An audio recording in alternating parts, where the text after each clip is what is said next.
mean, Riley Cooper, I mean, like, that dude deserves a statue. I mean, like, number one on your speed dial. Hey, I'll tell you what, like, I mean, I didn't know until a couple days after the fact. I was like, wait a minute, is he the MVP or like we got the all-tournament team? No doubt about it. And then Ty Floyd, when I sure got 17, and like stole it from him. But I was like, when has a pitcher like been a part of like 5 of the 6 wins in Omaha? I mean, what a performance!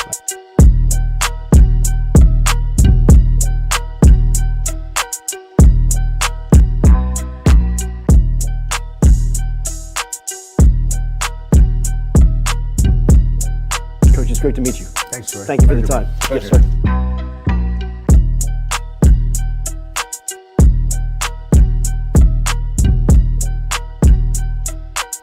Sharp a little late, boys, at the spring game, obviously, as you can see.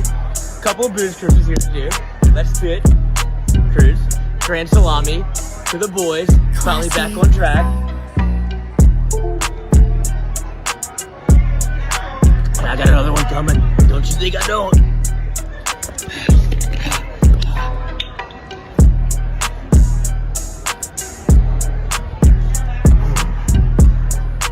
And that's how we roll in Tiger Stadium. Just watching the spring games that were on television, one thing that jumped out about your squad is your quarterback room is very talented compared to a lot of the league and a lot of the country. I wonder, is it easier to recruit that position when you have talent or when you don't have talent?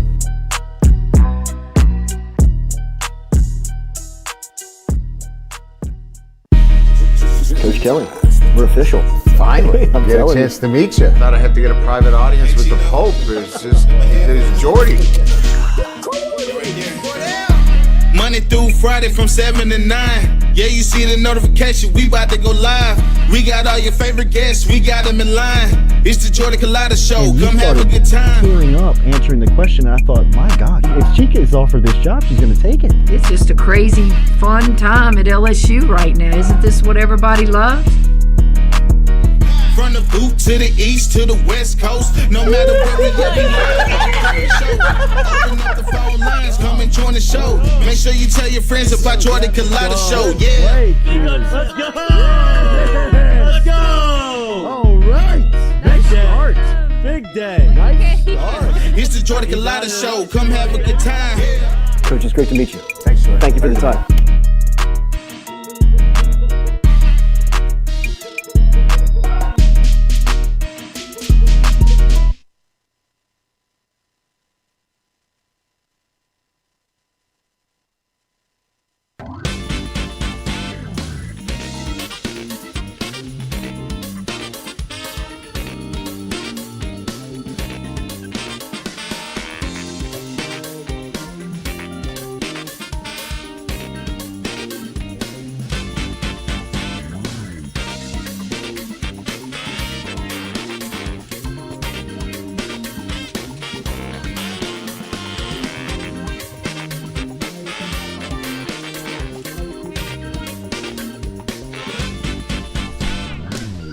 Welcome into a Friday edition of the Jordy Culotta Show, live here from our Click Here digital campus on this Friday morning.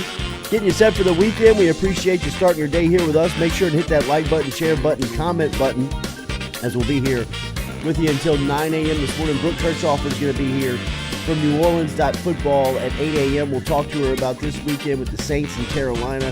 What's going on with the injury report? What's going on at quarterback with the New Orleans Saints? What's going on with the franchise?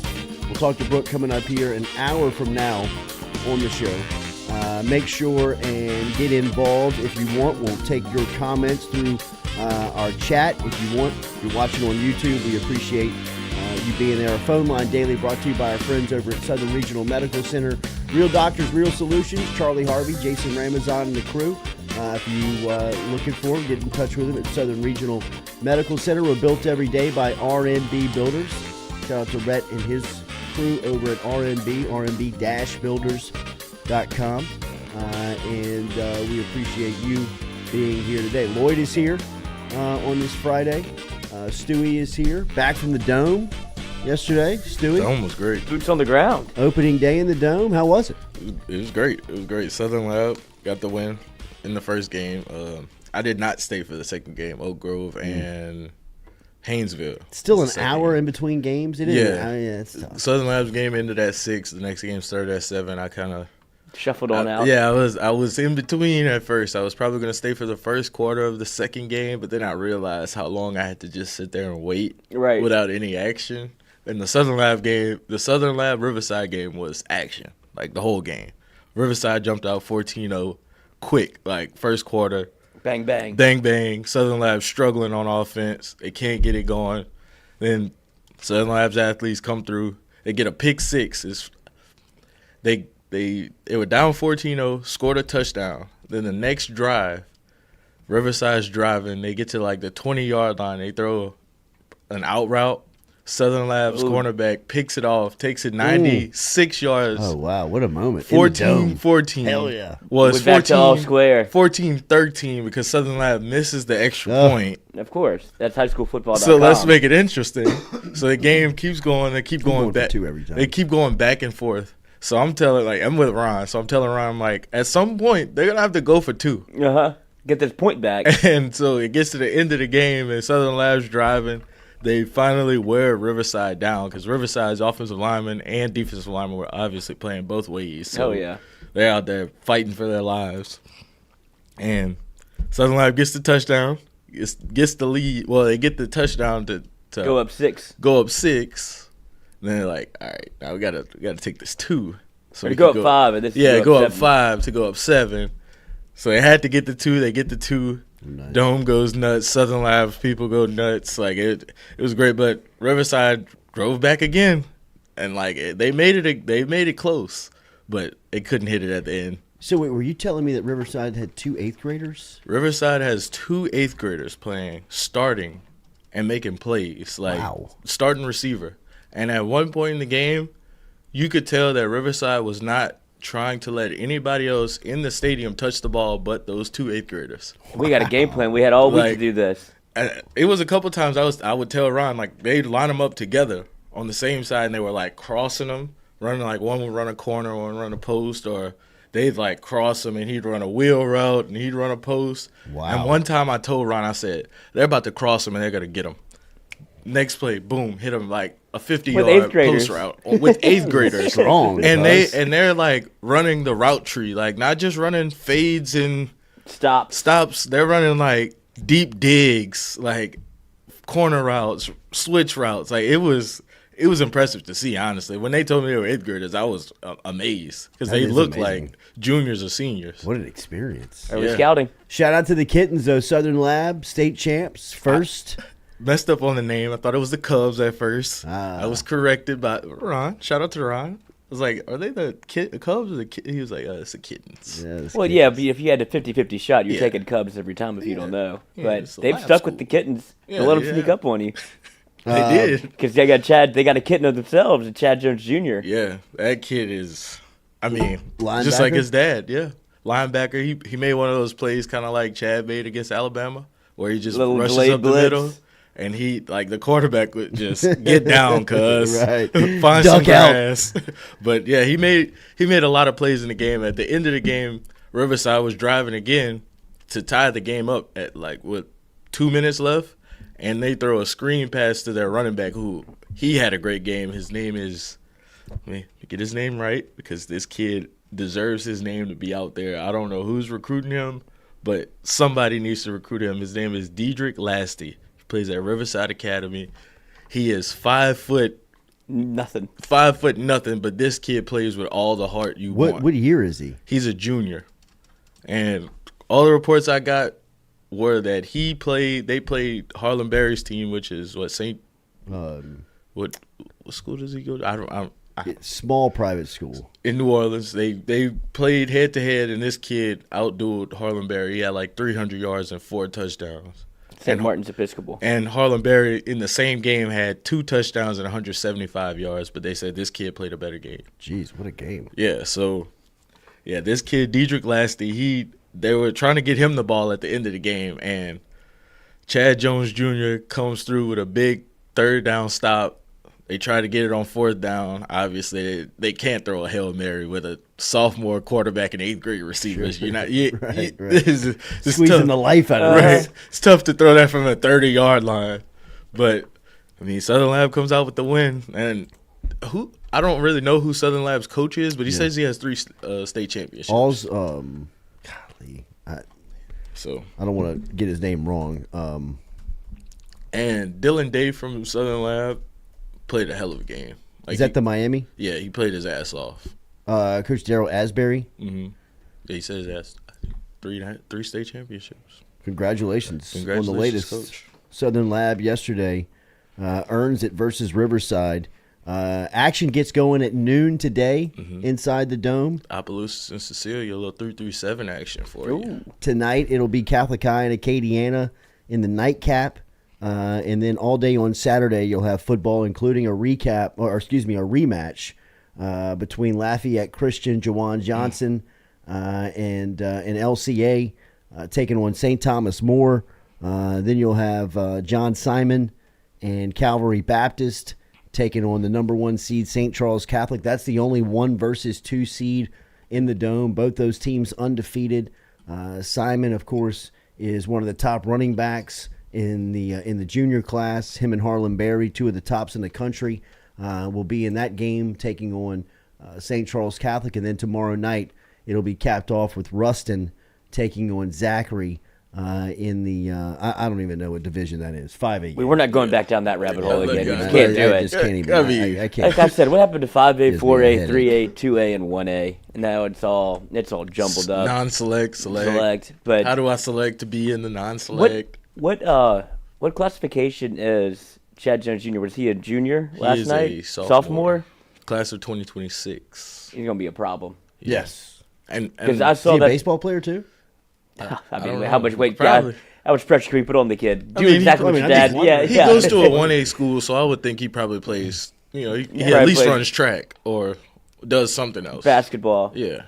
But yeah, I saw. Chad Jones's high school baseball highlights are I mean, Ken Griffey-esque. Throwing 90. And Paul Bederi was I could pitch, coach. maybe the only person on staff that didn't see him. Yeah, he just didn't believe Chad whenever he told him that. He was Right. like, "I need a lefty arm," and Chad had his hat on and cocked up Sideways. in the dugout. And he's I like, could pitch, coach. He's like, "I can throw." He's like, "Chad, I'm being serious." He's like, I'm I pitched in serious. high Put school. me out coach. there. Yeah, he's like, I watch. pitched in high school. He's like, "Well, what do you got?" He's like, mid-90s slider, curveball, and he's like, "All right, like." Go out there and He's try, like, Chad. humor me. And then they started the bullpen catcher. I forgot who it was. Like, "Coach, this is serious. Like, I gotta go get my helmet. Like, I gotta get geared up. Yeah, and he's Man's like, throwing. like, we might have found something here.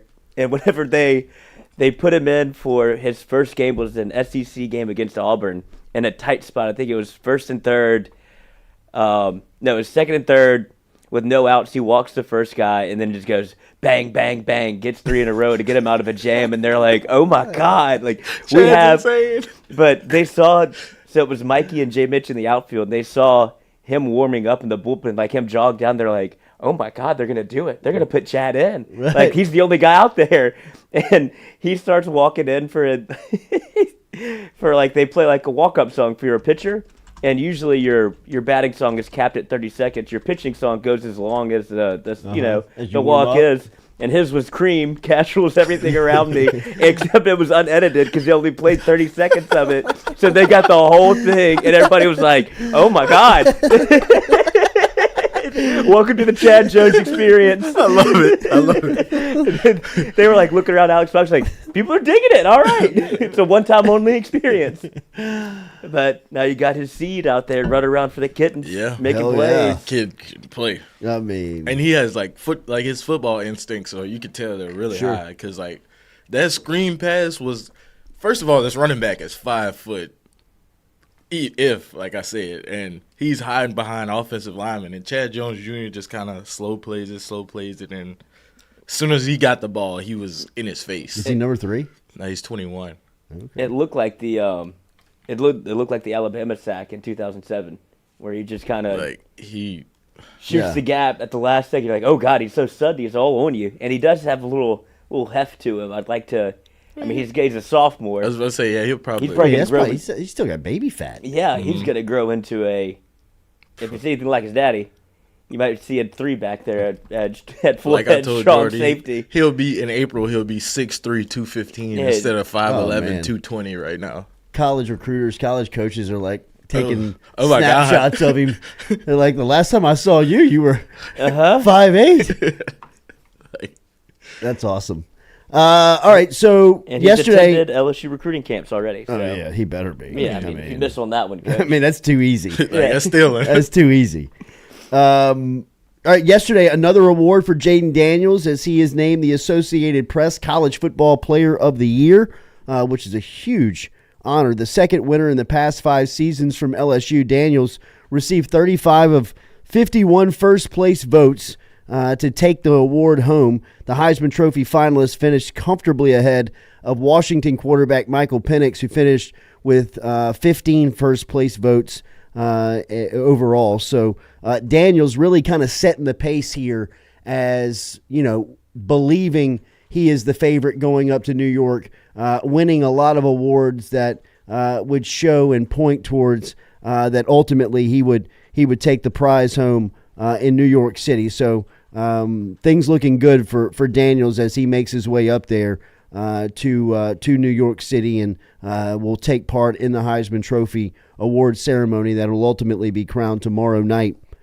from New York. And talking to Shay, no Shay this week because Shay's up in New York.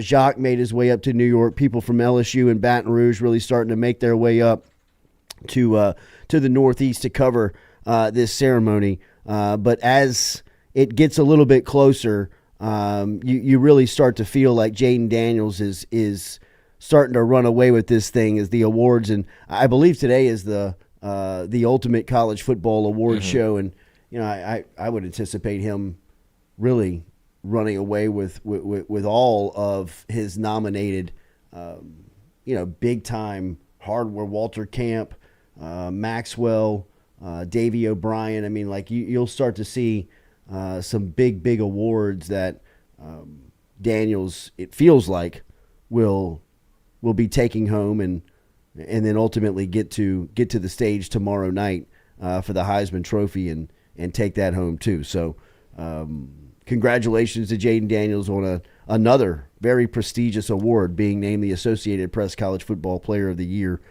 First time since Burrow. Burrow named it back in 2019. But just a magnificent season for Jayden Daniels as he was he was the best player in college football all season long, and finally really starting to feel like everybody has recognized that. Oh, we talked about the chances of whether he gets like some of these awards as a consolation prize to not winning the Heisman. Right. Feels like a clean sweep. Yeah. Feels like he's getting everything that he deserves and more. And there's still some people out there. Michael Penix. I saw it again today when I woke up this morning checking Twitter trying to find some content. And that was the first thing on my feed. And it's like still putting out.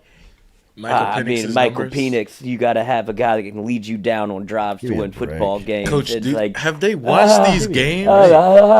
Washington is running the football for 200 yards, like in these games where they're winning. Like the games that they've won, the Oregon game specifically, their running back carried them in that game. I mean, it was not Michael Penix. Find me the game where Jayden Daniels had 0 touchdowns and 2 picks. But Washington won, so it's okay. It makes them look better when they win. Right. So that's what I'm saying. The stat lines are out there. Yeah. While Jayden Daniels didn't win every game, he played well enough to win every game. It's wild. It's wild. It really is. Yeah. To put into perspective, it almost like makes you think like going back to like even Florida State, like that first drive of Florida State, where it's like they don't put it in Jayden Daniels' hands for 3 straight downs. You on the 2-yard line? It's you forget that happened. It's kind of like you think about that at this moment. It's like, damn, why don't you just put it in number 5's hands? I'm sure he'll get in there for sure. Get you 3 yards in 3 Coach, plays. They could have tush pushed that. Oh, the tush push doesn't work in college. They just don't let you call it because they tried it at Missouri. And 2 plays in a row. He got in, they didn't call it. And then that's when he got again. He gets his rib. And that's what I'm saying. Then that's the play he got hurt. And I saw an article yesterday where they were talking about it's like a Jayden Daniels retrospective. They're like doing a look back. It was this big write up before the Alabama game that they kind of redid it to put some Heisman notes in there. It was on ESPN, and they're talking about that was the one play. He's like, that wasn't the Ole Miss hit. It wasn't even the Alabama hit. Well, he took one more big hit before that, but he said Florida State. Florida State. State He tried to jump over. Yeah.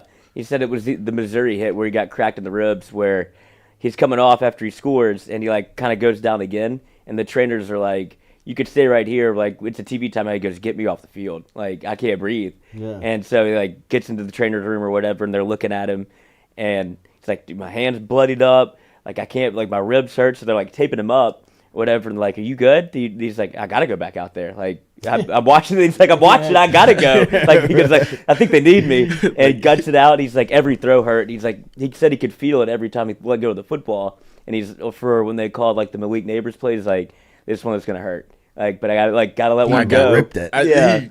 Put a little extra on it. He's like, wait, you talking about the one across the middle? Yeah.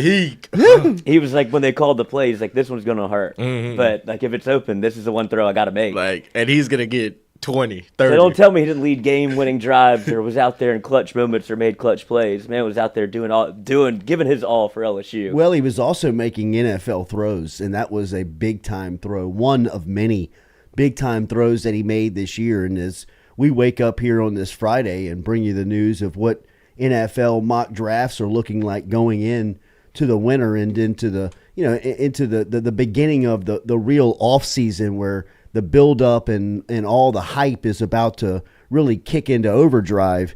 Jayden Daniels is second on CBS's latest mock draft.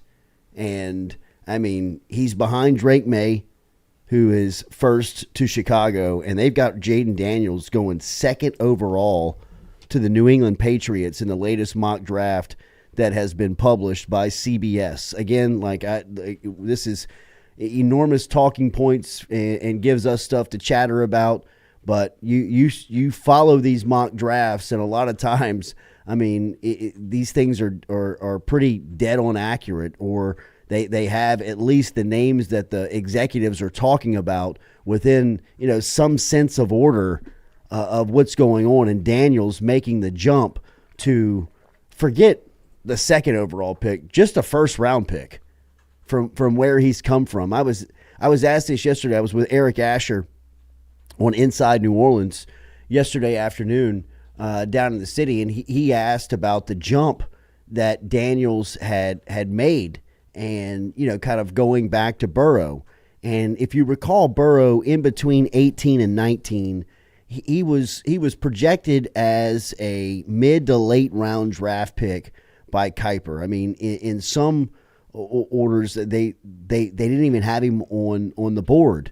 I mean, there were teams there were mock drafts that existed that didn't even really have him as a thought of the quarterback class in 2019 that featured Tua Tagovailoa and featured Justin Herbert and guys like that. I mean, big time guys that were a part of college football at the time. Burrow was really never even thought of, discussed. And so when he came on in 2019, it was a star rising that was not seen in a long time. You had rarely seen that type of star rise like Burrow produced in 19.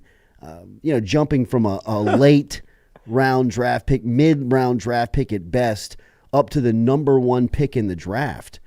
I would say very similarly what Jayden Daniels has pulled off here in his 2 years at LSU would, kind of mirror what Burrow did his 2 years at LSU, right? Where his first year, you go out there, you produce some good film, you get some good wins, but for the most part, I know that Daniels said that he made the decision to come back and he really kind of weighed his options.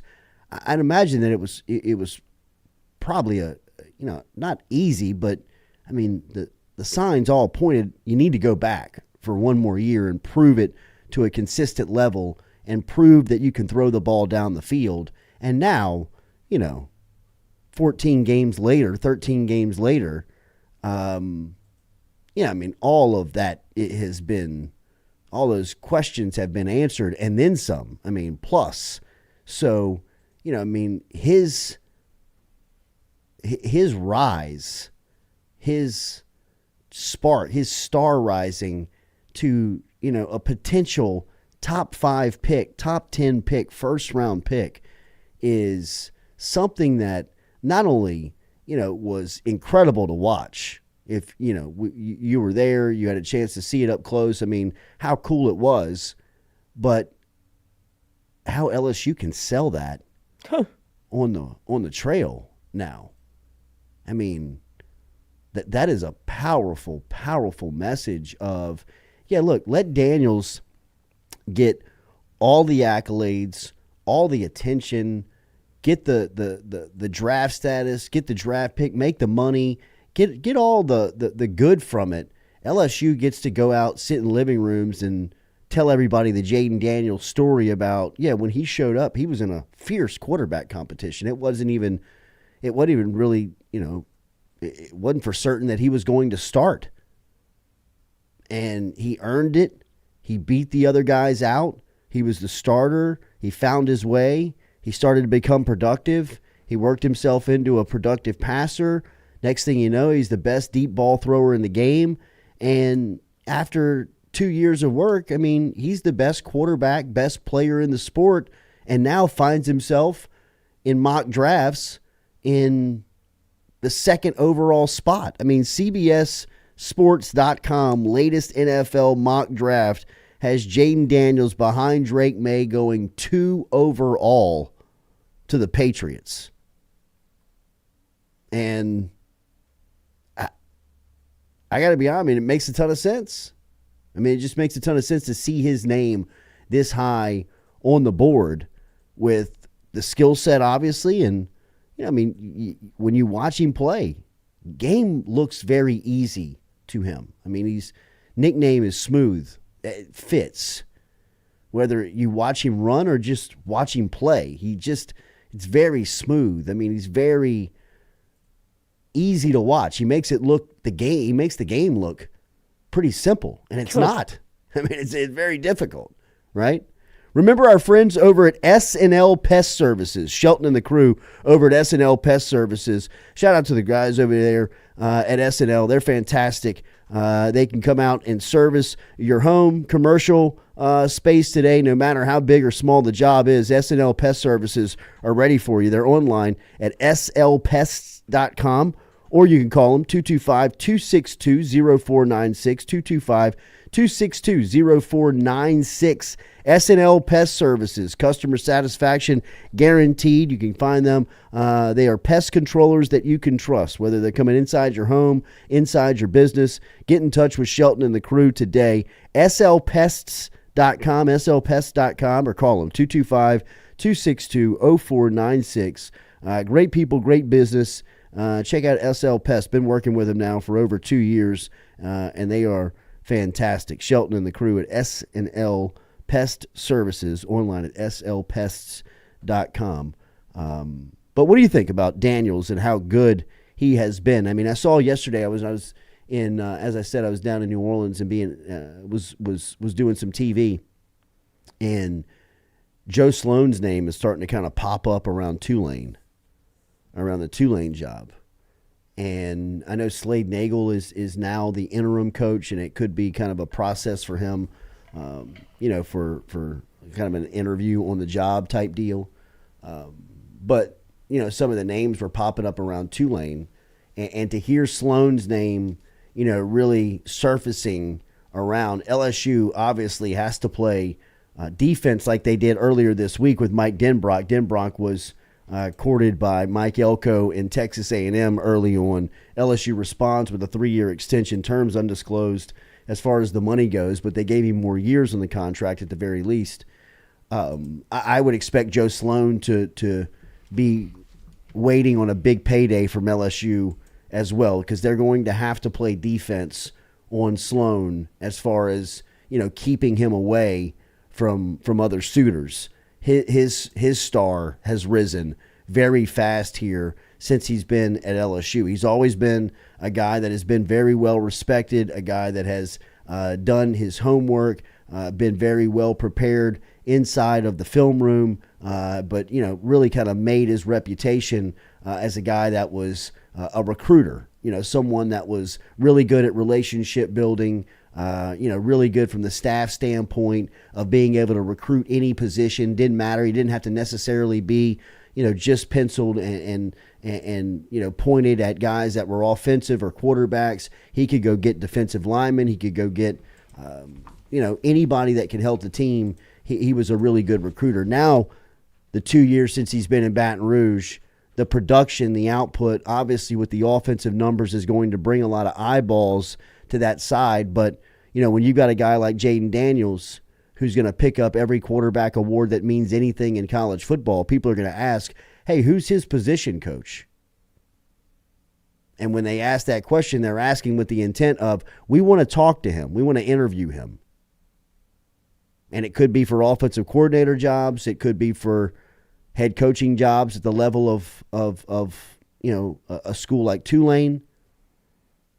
Because Tulane's proven that you can, the job can get you to, obviously you can make a leap from there. With what Willie Fritz did, he's able to land a job at a bigger conference at Houston and be able to make the leap from Tulane to back into like legitimate coaching circles where you talk about money and opportunity. And I mean, people don't know. I imagine they do, but the resources at Houston are the reason that he's leaving. Yes, like the opportunity is great. Obviously, you saw who was our guy, Tom Herman did there. Whatever he was able to get them relevant, and in a year with the playoff that he went from, where was he before? Willie Fritz? No. Tom Herman. Tom Herman was He was at Ohio State. Ohio State OC. He was an OC, yeah. OC. Then he goes to Houston. Then he goes to Texas.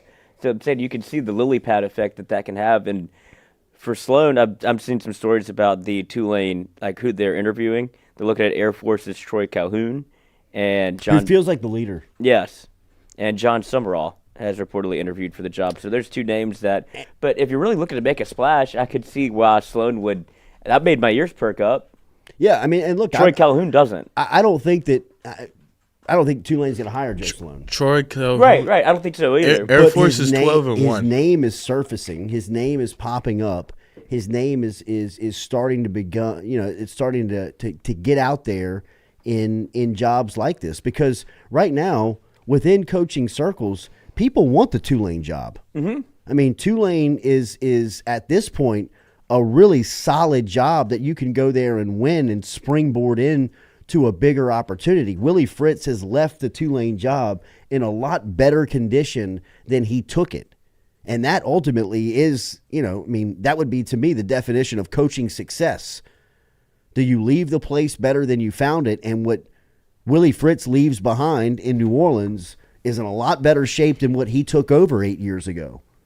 And I believe that, Tulane had a real opportunity to keep him, but you could hear Willie Fritz, he said in his opening press conference in Houston, it's good to be at a place where they tell you they're going to commit to facilities and they make it happen. I mean, that was a shot at Tulane, obviously, of them telling him on and on that they were going to commit to facilities, and they just never did. And, Willie Fritz looked at Houston, where his family lives, his wife loves the city. It was almost too easy. But the Tulane job within coaching circles is a job where people know, hey, you can go there, you can win, you can get attention, and you can springboard it into a bigger opportunity.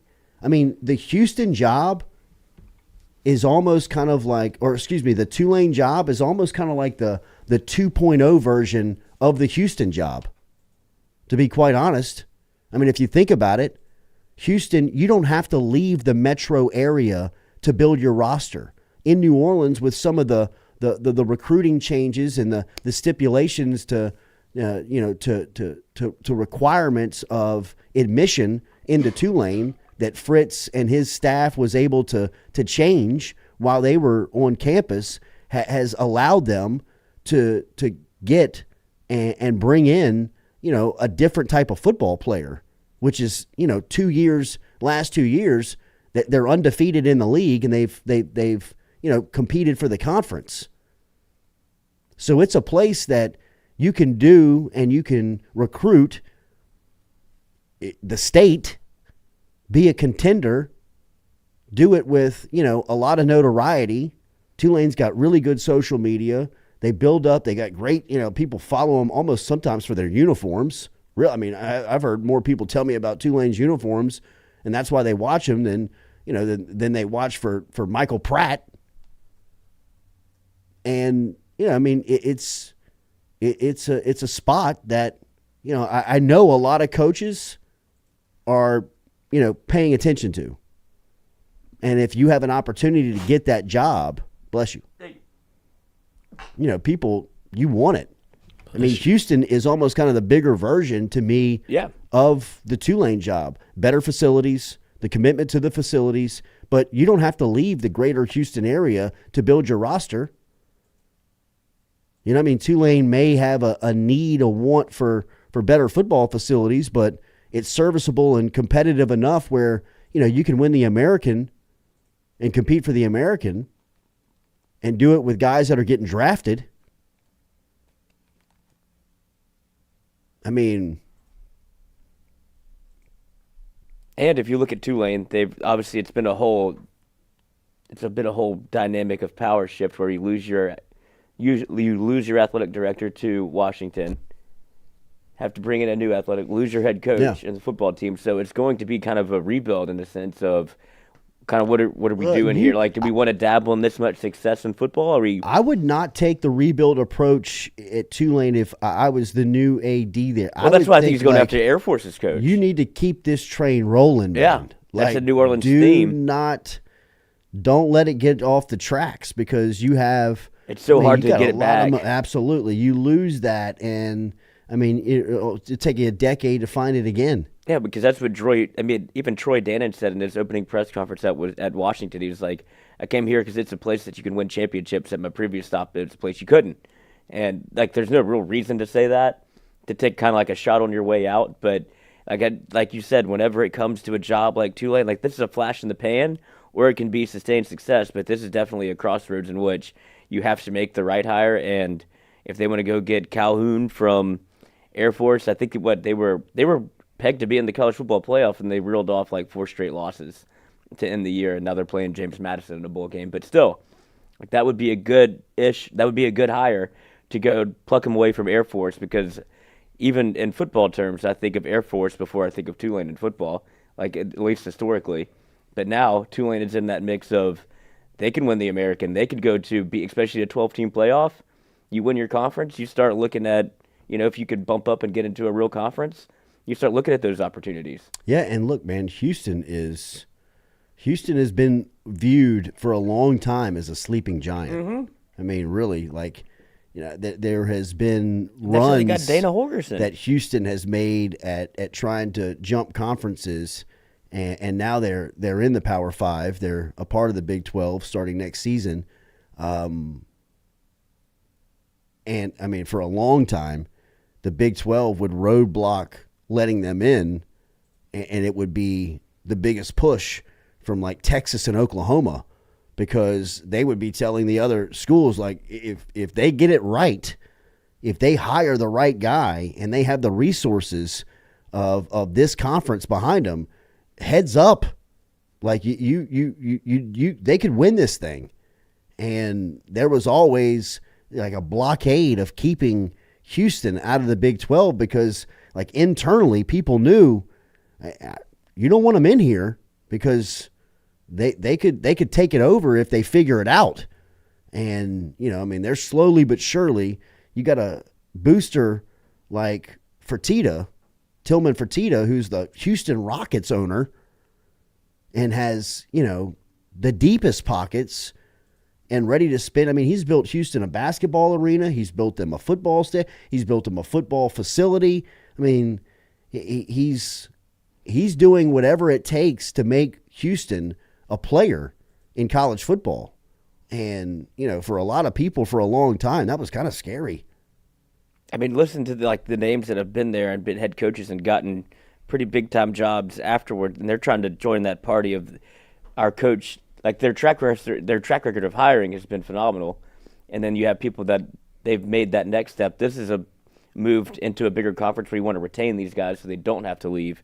But they've had Art Briles, Kevin Sumlin, Tom Herman, Major Applewhite, Major Applewhite, Dana Holgerson, and now Willie Fritz. So they've either taken massive swings or found talent early that was able to leave and procure it into bigger jobs.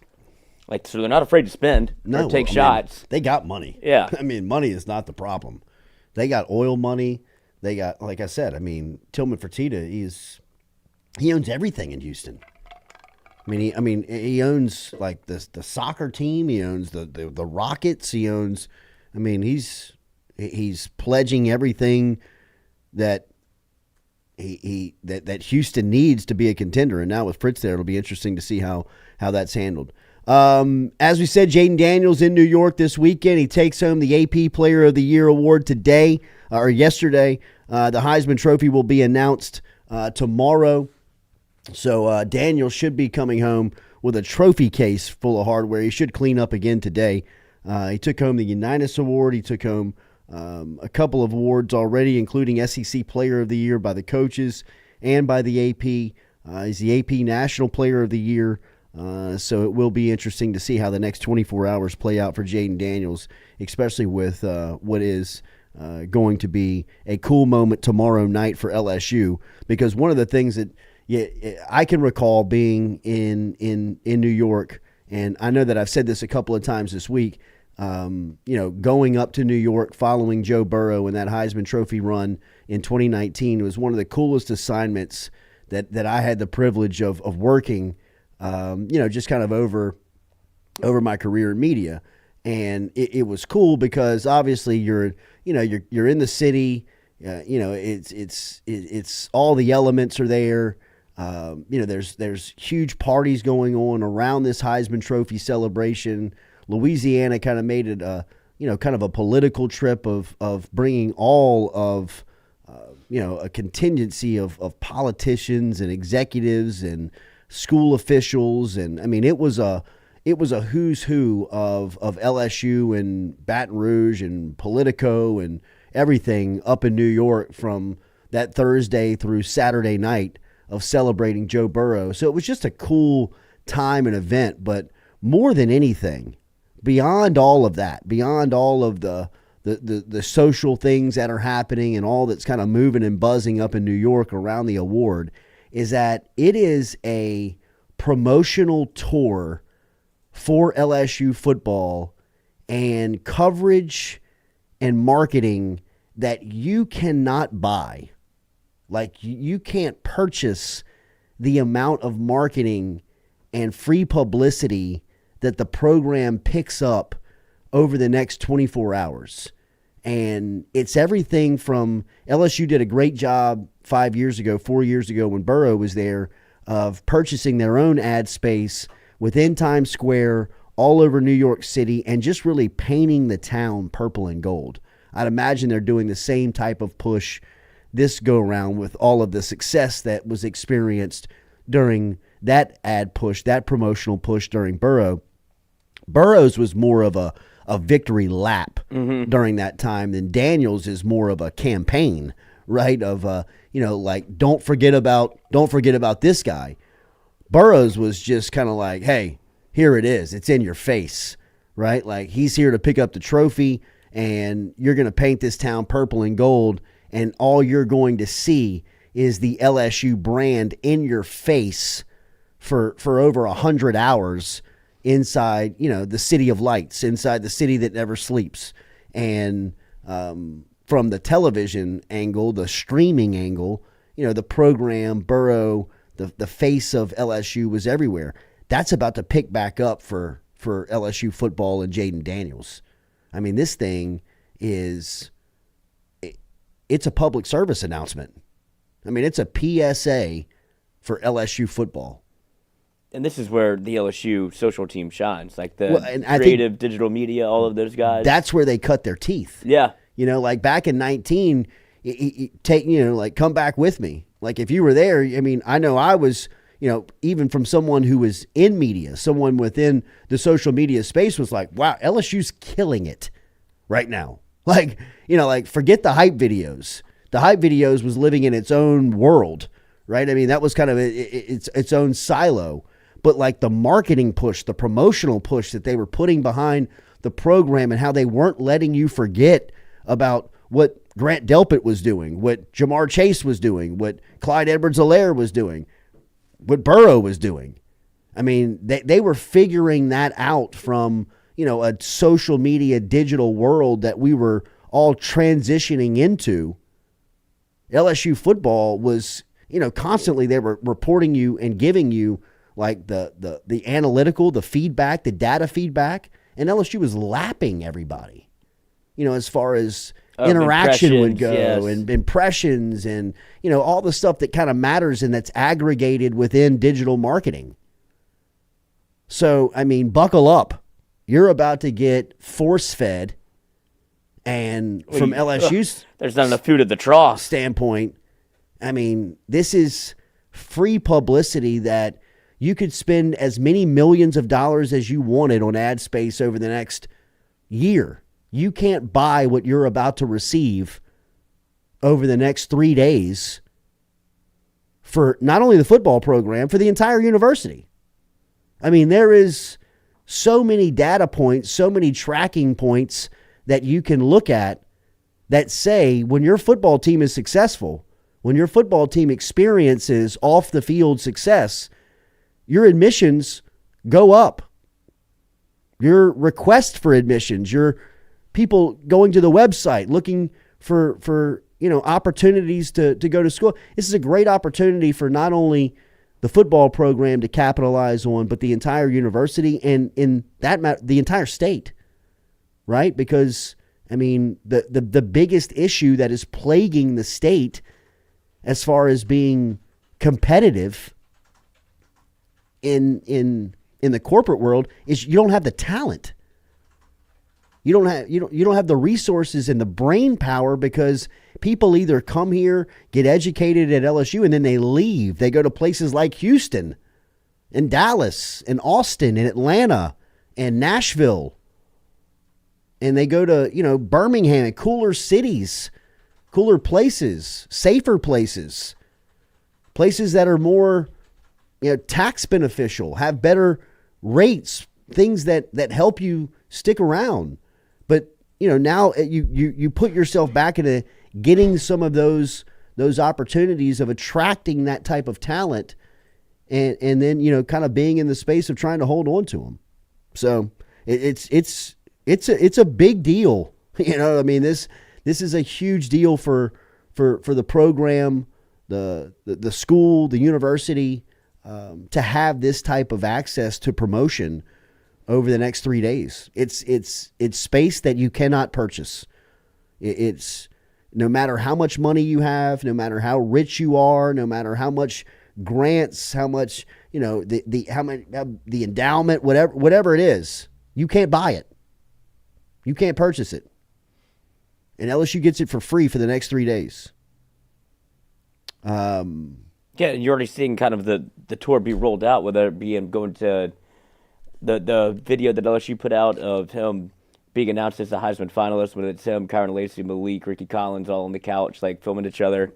Like you saw that roll out, and then you see obviously the tour de force of going to pick up the Unitas Award and in the Unitas jersey, seeing the Super Bowl trophy. Like all of these things are kind of what the playbook is and what they did last year, but nothing, it all pales in comparison to what happens in New York. Like you said with the Burrow, it felt like there was nobody else that was going to win the award, right? It was almost a celebration of it felt like there was nobody else. It was a victory lap. Yeah, there was nobody else that even tried to market for it. Right. It was LSU, and it's like, all right, it's the biggest voting discrepancy in the history of the award. Right. I mean, but it felt like that. Like even going into New York, it felt like other teams weren't trying to push their players to win. Everybody's playing for second place. It feels like there may be a little bit of, other schools trying to market, I guess, their finalists. But at the end of the day, when it comes down to LSU doing it, whether it be, first of all, you have the winner. Second of all, you know how to do this.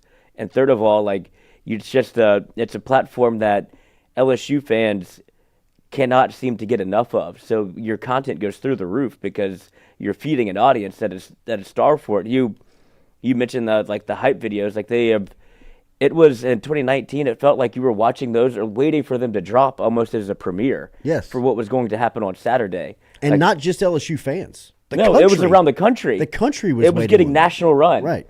And that's that's kind of where it started. And now to see them to have this opportunity again, and I feel like there's nobody more trusted to do this and do it right than the LSU staff. And then I feel like you haven't really seen a lot of maybe Jayden's personality, say kind of like a quiet guy. But this is going to be an opportunity for him to, you talk about the draft, kind of showcase who he is and his personality. And obviously, it's a great opportunity that I think that they'll take to, if he wins the Heisman and has his speech. You saw what Burrow did for the Ohio community and the food bank. This is a great opportunity to promote get Greg Brooks and maybe put the national spotlight on him because he's done it all year anyway.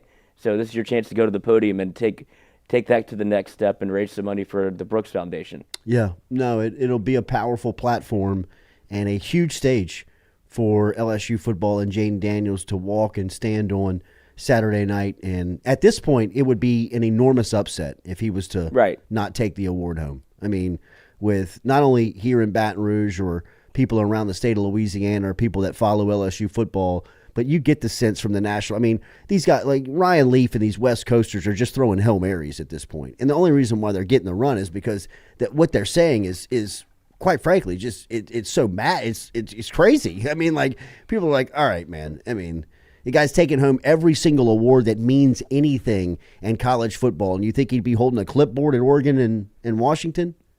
I mean, all right, sweet. He's about to roll through the award season. It was a hell of a shot to take. And I get it, but I mean, at this point, somebody told me, somebody tell him it's over. Wave the white flag. You're done. I mean, Jayden Daniels has been, and is now being rewarded for being the best player in college football in 2023. And quite frankly, I mean, the further you get away from it, it's not that close. I mean, it's not that close.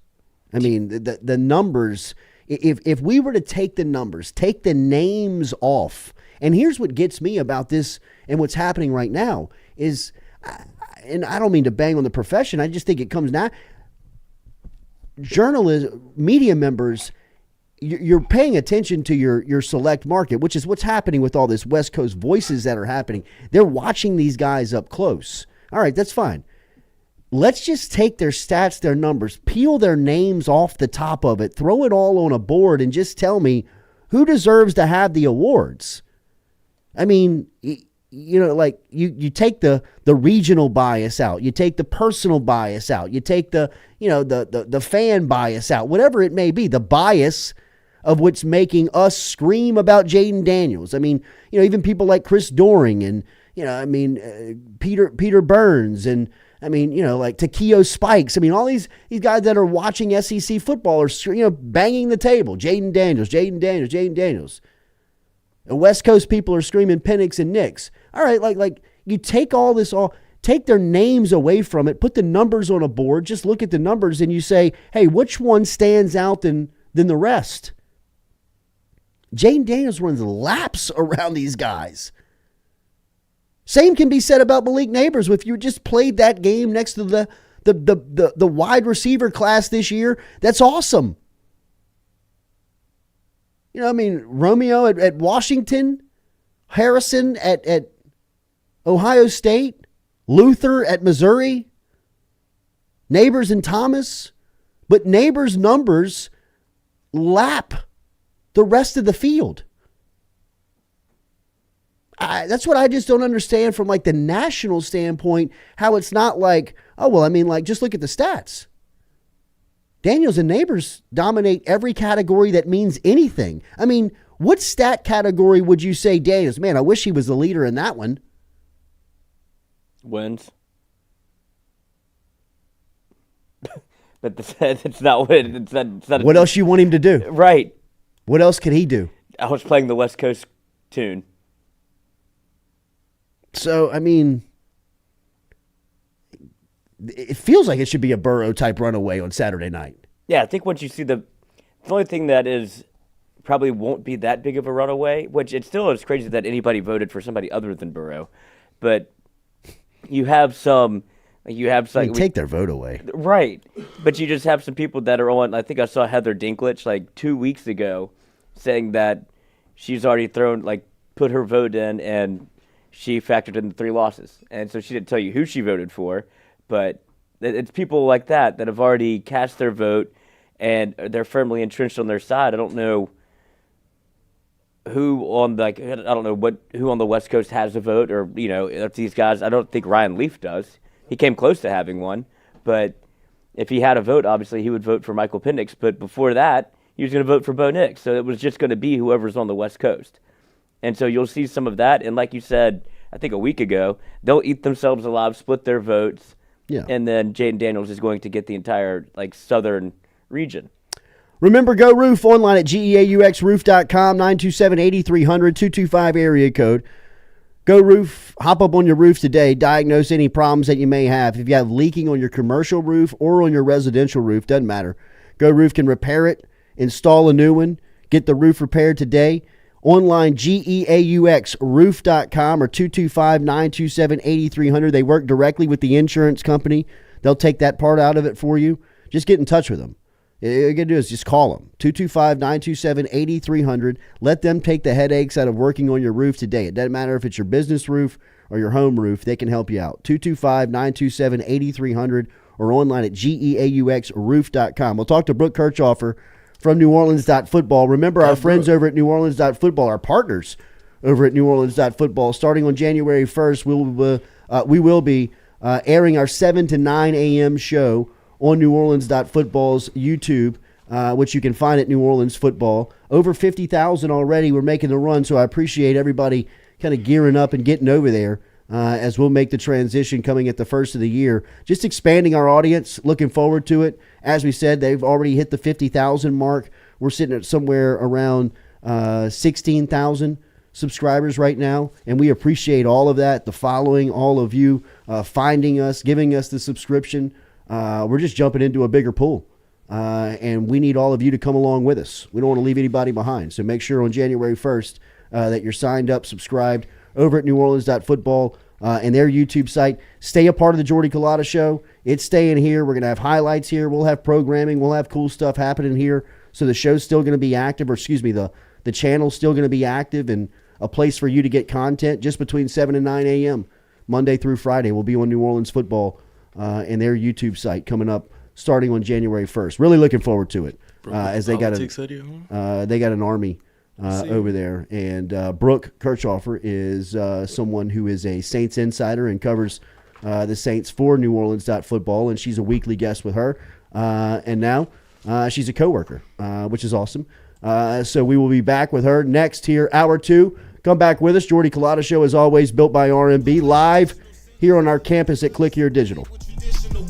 I took a break for a minute. I had to go charge up. Had to focus on my business. I'm coming back smarter.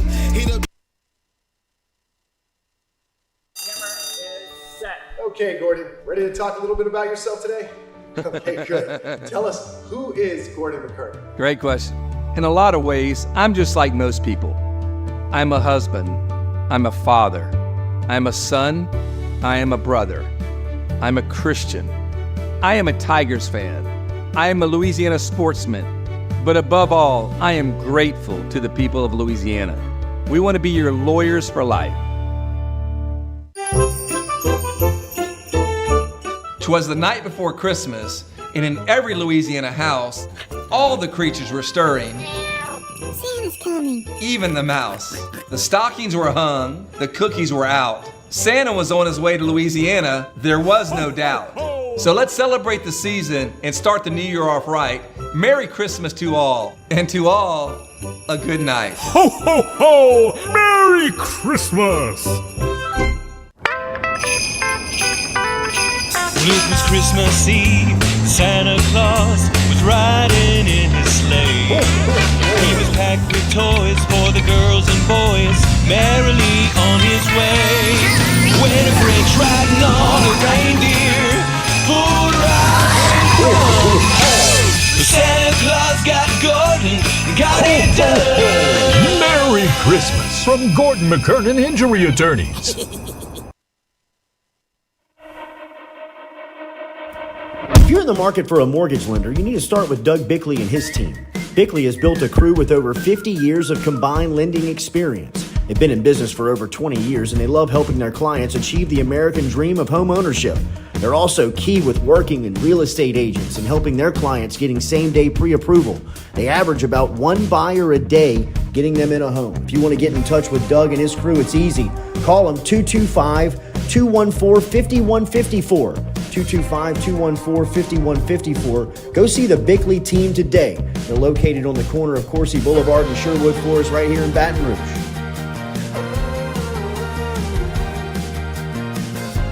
What's up? What's happening? Chilling with a couple of cool guys.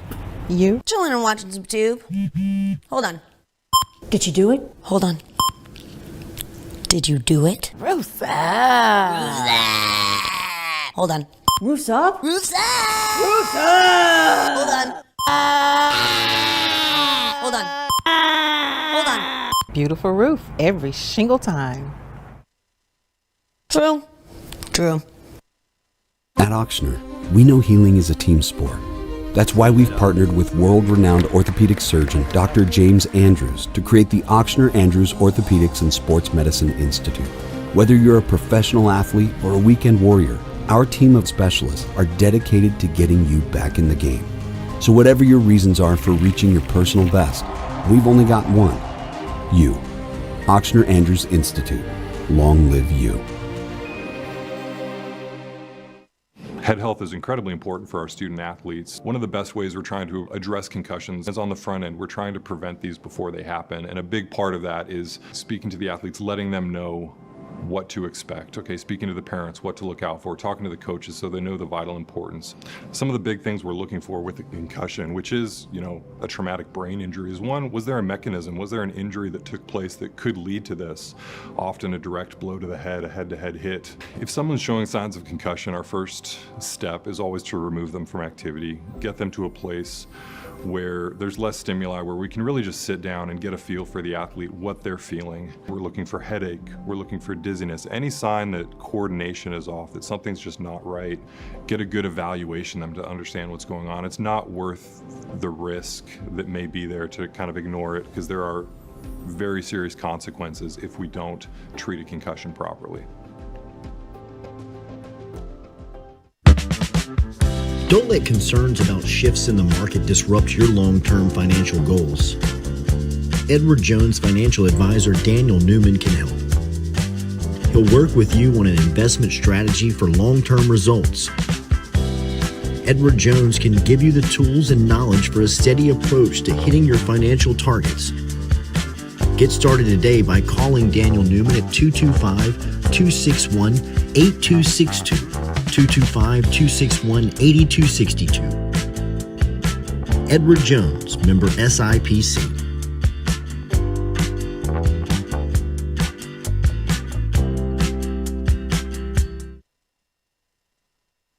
Click Here Digital, the home of the Jordy Culotta Show. Online at clickheredigital.com. If you're looking to set Google ads, set social media campaigns, learn about SEO, display video, or even creative, Click Here Digital has the answer for you. Online at clickheredigital.com or email me directly, Jordy at clickheredigital.com.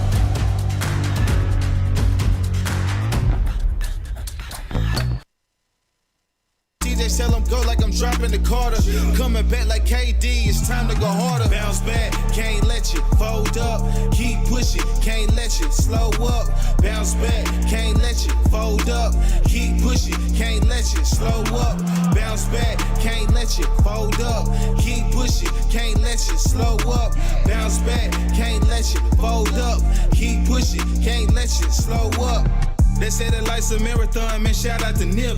They start to think you falling off and they starting to flip. Show live here on this Friday, just confirmed. We'll be joined by head coach of the Zachary Broncos, David Brewerton, at 8:30 this morning. Coach Brew and the Broncos. The town loading up for the Dome tomorrow night. They got their hands full with Rustin. We'll talk to Coach Brew about the run here and, of course, his big-time tight end, Trey'Dez Green. We're probably going to end up the number one recruit in the state. Coach, I got to see him in person. Like, I have to. Like, I've never seen him up close. That's one of those guys. There's a couple times every year where, or there's a couple guys every single dome run where you're like, I would love to see him play in person. Yeah. Like the Louisiana always has that type of talent. First off a bus? Absolutely. 100%. Last off the bus. Yeah, let him get in high school. Maybe they bring him. Let the smallest kids get off. In first. high school, he's the last off the bus. In college, one of the first off the bus. Yes. Speaking of tight ends that we all want to see, Jimmy Graham made an appearance last week. Where has he been? I mean, Graham, who is a guy that was signed in the offseason and finally made his way and catches a touchdown. I mean, like, where's this guy been? We see him for the first down. Brooke Kirchhofer's here from New Orleans Football, helping us out every week. Great to see you here on this Thursday, Brooke. I mean, I didn't know he existed. Fix your red zone problems in a hurry. Hey guys, good to see you. Yeah, and just like that, he was gone. He was in for one catch, and that was the one touchdown catch in the red zone. And then he was right back on the bench. And we saw a few cutaways of Jimmy Graham on the sideline. He did not look pleased. I will say his name came up in the locker room this week when we talked to Alvin Kamara earlier. And Alvin was asked, what worked well? What do you feel like the offense has figured out last week? Things like that. And he was like, well, we put Jimmy Graham in the game plan, so there's that. And that's kind of all Alvin Kamara had to say. So that says a lot about why haven't they used Jimmy Graham in the red zone when it's been such a problem for the New Orleans Saints. Of course, they fixed the red zone issues last week, but you still couldn't get the win because you went down 21-0 to start the game, and we're just clawing and scratching to get back. And then, of course, Derek Carr went down with multiple concussions. He has been practicing like he never even took that big hit. Now, I saw him in the locker room yesterday, kind of passing by him, and I was like, oh, I'm sorry, let me get out of your way, because he was going to the locker room. And he kind of just gave me a look, and I was like, what's that for? And he's like, well, I'm not allowed to talk to the media because I'm still in concussion protocol. And I'm like, does that mean you want to talk to us? Like, does that mean you want to go ahead and knock out your press conference? Because I think Derek Carr looks and feels okay. I'm sure he's banged up just like any NFL player is in week 14. But he's a guy who looked like he wasn't limited in practice in the windows that we saw. He's limited on the injury report. I think that's only because he is still trying to test out of concussion protocol. Brooke, I've been trying to give my son a history lesson on the Saints. He has no understanding. He's 12. All right. He's got no understanding of days before 06, right? Like, he's got no clue of what those days were like. We're just a perennial loser, always the world against the Saints. They were never going to make the playoffs. Even if they did, it was going to bite them. I thought the statement that the fans made last weekend in the Dome was as loud as a statement as the fan base has made since pre-06. Just the feeling of like, don't let this thing slip back into a place where, you lose the passion for winning. What was your biggest takeaway of seeing more Detroit fans in the lower bowl of the Dome at a home game than black and gold last week? I think that was more surprising than the boos. And when you talk to the players in the locker room after the game, that was kind of their vibe and the things that they talked about more than the boos that they heard from their own fan base. You should not have that many away fans in your own building, and it almost felt like a Detroit home game. Now, look, I know there's a lot of NFL teams out there that travel well, but this was just a takeover. We saw that kind of in the French Quarter, walking around downtown when we were working on a feature that Saturday, I believe, and it was blue everywhere, all over the quarter. So we kind of had the idea that, all right, these people are here for the game. They're going to fill up the Dome wherever they are. But the fact that it was the lower bowl, which means that people sold their tickets and they were picked up by the away opponents, was really, really not something you want to see. And it should be a message to the front office that, look, especially the boos, the fact that the booing came anytime Derek Carr took the field, and then when he came off and Taysom came on, the fans were cheering. I mean, that's a message that the front office should at least consider, because it's something in 20 plus years that New Orleans Saints have not seen. A lot of people said Aaron Brooks, it wasn't even that bad for him back when he was with the New Orleans Saints. It was insane. We knew the boos were coming. We just did not know that it was going to be the mass of people booing in there that we saw. We even saw people that had Fire Dennis Allen t-shirts, and they were passing them out in the Superdome. It's definitely getting to that point that if you don't win out or you lose to the Panthers, you lose to the Giants at home, I would expect we would get an announcement the next day of something changing, because at this point, it's going to be a mutiny of fans if they do lose to the Panthers and don't do anything about it. I thought more concerning than the sight of the fans in Detroit taking over the Dome was tuning in to Mickey Loomis's radio show on Monday night and him blaming that on economics. Oh. And I look, there can be a public line that you want to walk and toe, but if that is your stance, then you are totally disconnected from the fan base, and that's just not the way the model of the Saints works. I mean, the way that the Saints is at its best is everybody's connected. I mean, everybody feels like they got a part of it. What did you make of hearing that? I understand what Mickey Loomis is trying to do, and him trying to keep the message that they like the people that are in the building. He's going to do anything and say anything to kind of protect that until he feels like he needs to move on from the people that are in the building. He is rode for Dennis Allen all of last season, all of this season. That's why I think a lot of fans are frustrated that, well, if they do lose out, will we actually see a change? And that's the biggest question right now. Look, Mickey Loomis hasn't had to experience this in his time with the New Orleans Saints. I mean, you see him behind me or on this side, like Drew Brees era, Sean Payton era, that you didn't have to have these tough conversations. You didn't have to hear fans booing this loudly. You didn't have to see opponents from away teams come in and make a statement in the way the Detroit Lions fan base did. I don't expect us to see that from the Carolina Panthers fan base, given they are only a 1-win team at this point in the season. But man, you have to imagine if the New Orleans Saints fall to this 1-win team this year, it could be a really, really bad scene in the Dome and moving forward for the rest of the season. But it's just Mickey Loomis is that guy that's not going to make a drastic heel turn or anything like that. I know a lot of people want to hear him kind of hold DA, hold Pete Carmichael, hold Derek Carr accountable, but it's just not what we're even hearing during press conferences. As you know, it's been kind of the frustration with fans is the fact that Derek Carr hasn't said in a post-game press conference, hey, it's on me. I need to improve. I need to be better. He'll say it's on me as far as bring all the noise and complaining to me, but it hasn't been the at least accountability of, hey, I had a bad game. We need to improve in this area, this area, this area. And I think that's been the most frustrating thing for the media is for the fans, they're asking the media, why aren't you asking these questions? Why aren't we hearing it? We are asking it. We ask it every week. Derek Carr is just not that type of quarterback who is going to open his own notebook and say, hey, these are the things that I'm trying to work on. He's just not going to do that. And I think the response to that has been frustration from the fans, and I can't blame them. Carolina is reeling. They fired Frank Reich in the middle of the season after 10 games. That looks like a glance to Rue. Are we all good?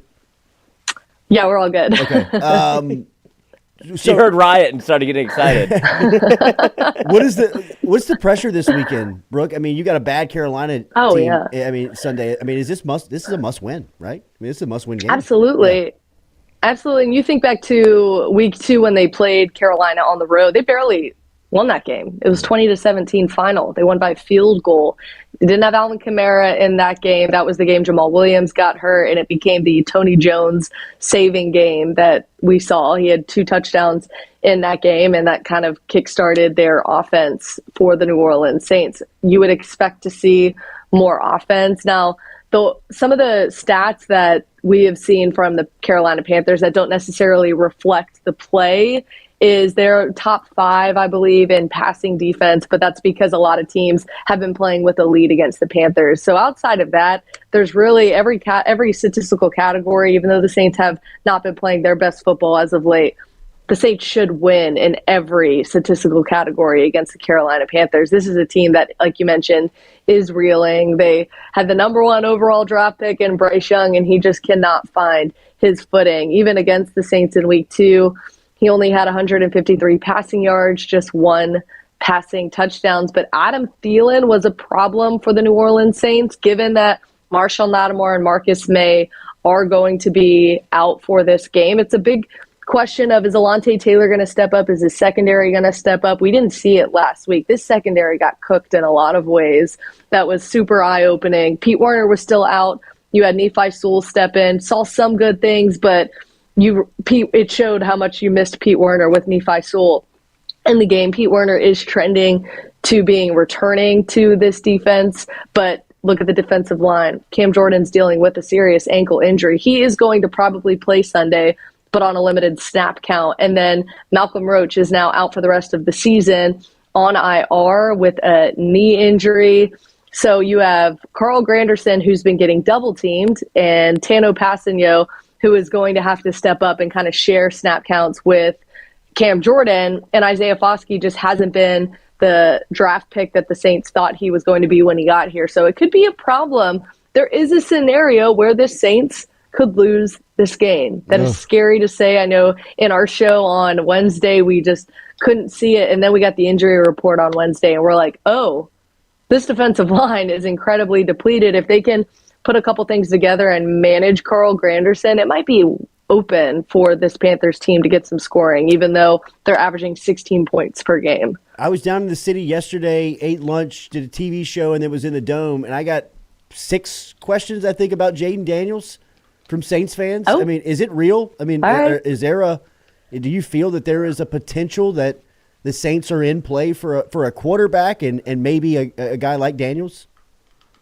It should be. And depending on how the Saints finish out the season, they could continue climbing up as far as their first-round draft pick. And it could be in place for Jayden Daniels. They would probably end up having to make a few calls to move up on the draft board. I don't know if the Saints, depending on how they finish out the season, are going to be high enough to draft a quarterback like that. A lot of people are also talking about Drake May and that being a potential, but you're kind of stuck with Derek Carr for another year. Why not bring a rookie quarterback in, develop them for that 1 year, and then have them ready to go right away if you choose to move off of Derek Carr? A lot of these things depend on who's going to be the head coach, who's going to be the offensive coordinator next year for the New Orleans Saints. Ben Johnson is somebody who is going to be a hot commodity for any NFL team, and there's a few out there that are already looking at Ben Johnson as a possibility. So really depends on what offensive mind you get in here that can manage Carr for a year. But if you have an opportunity to go get one of these quarterbacks in the draft,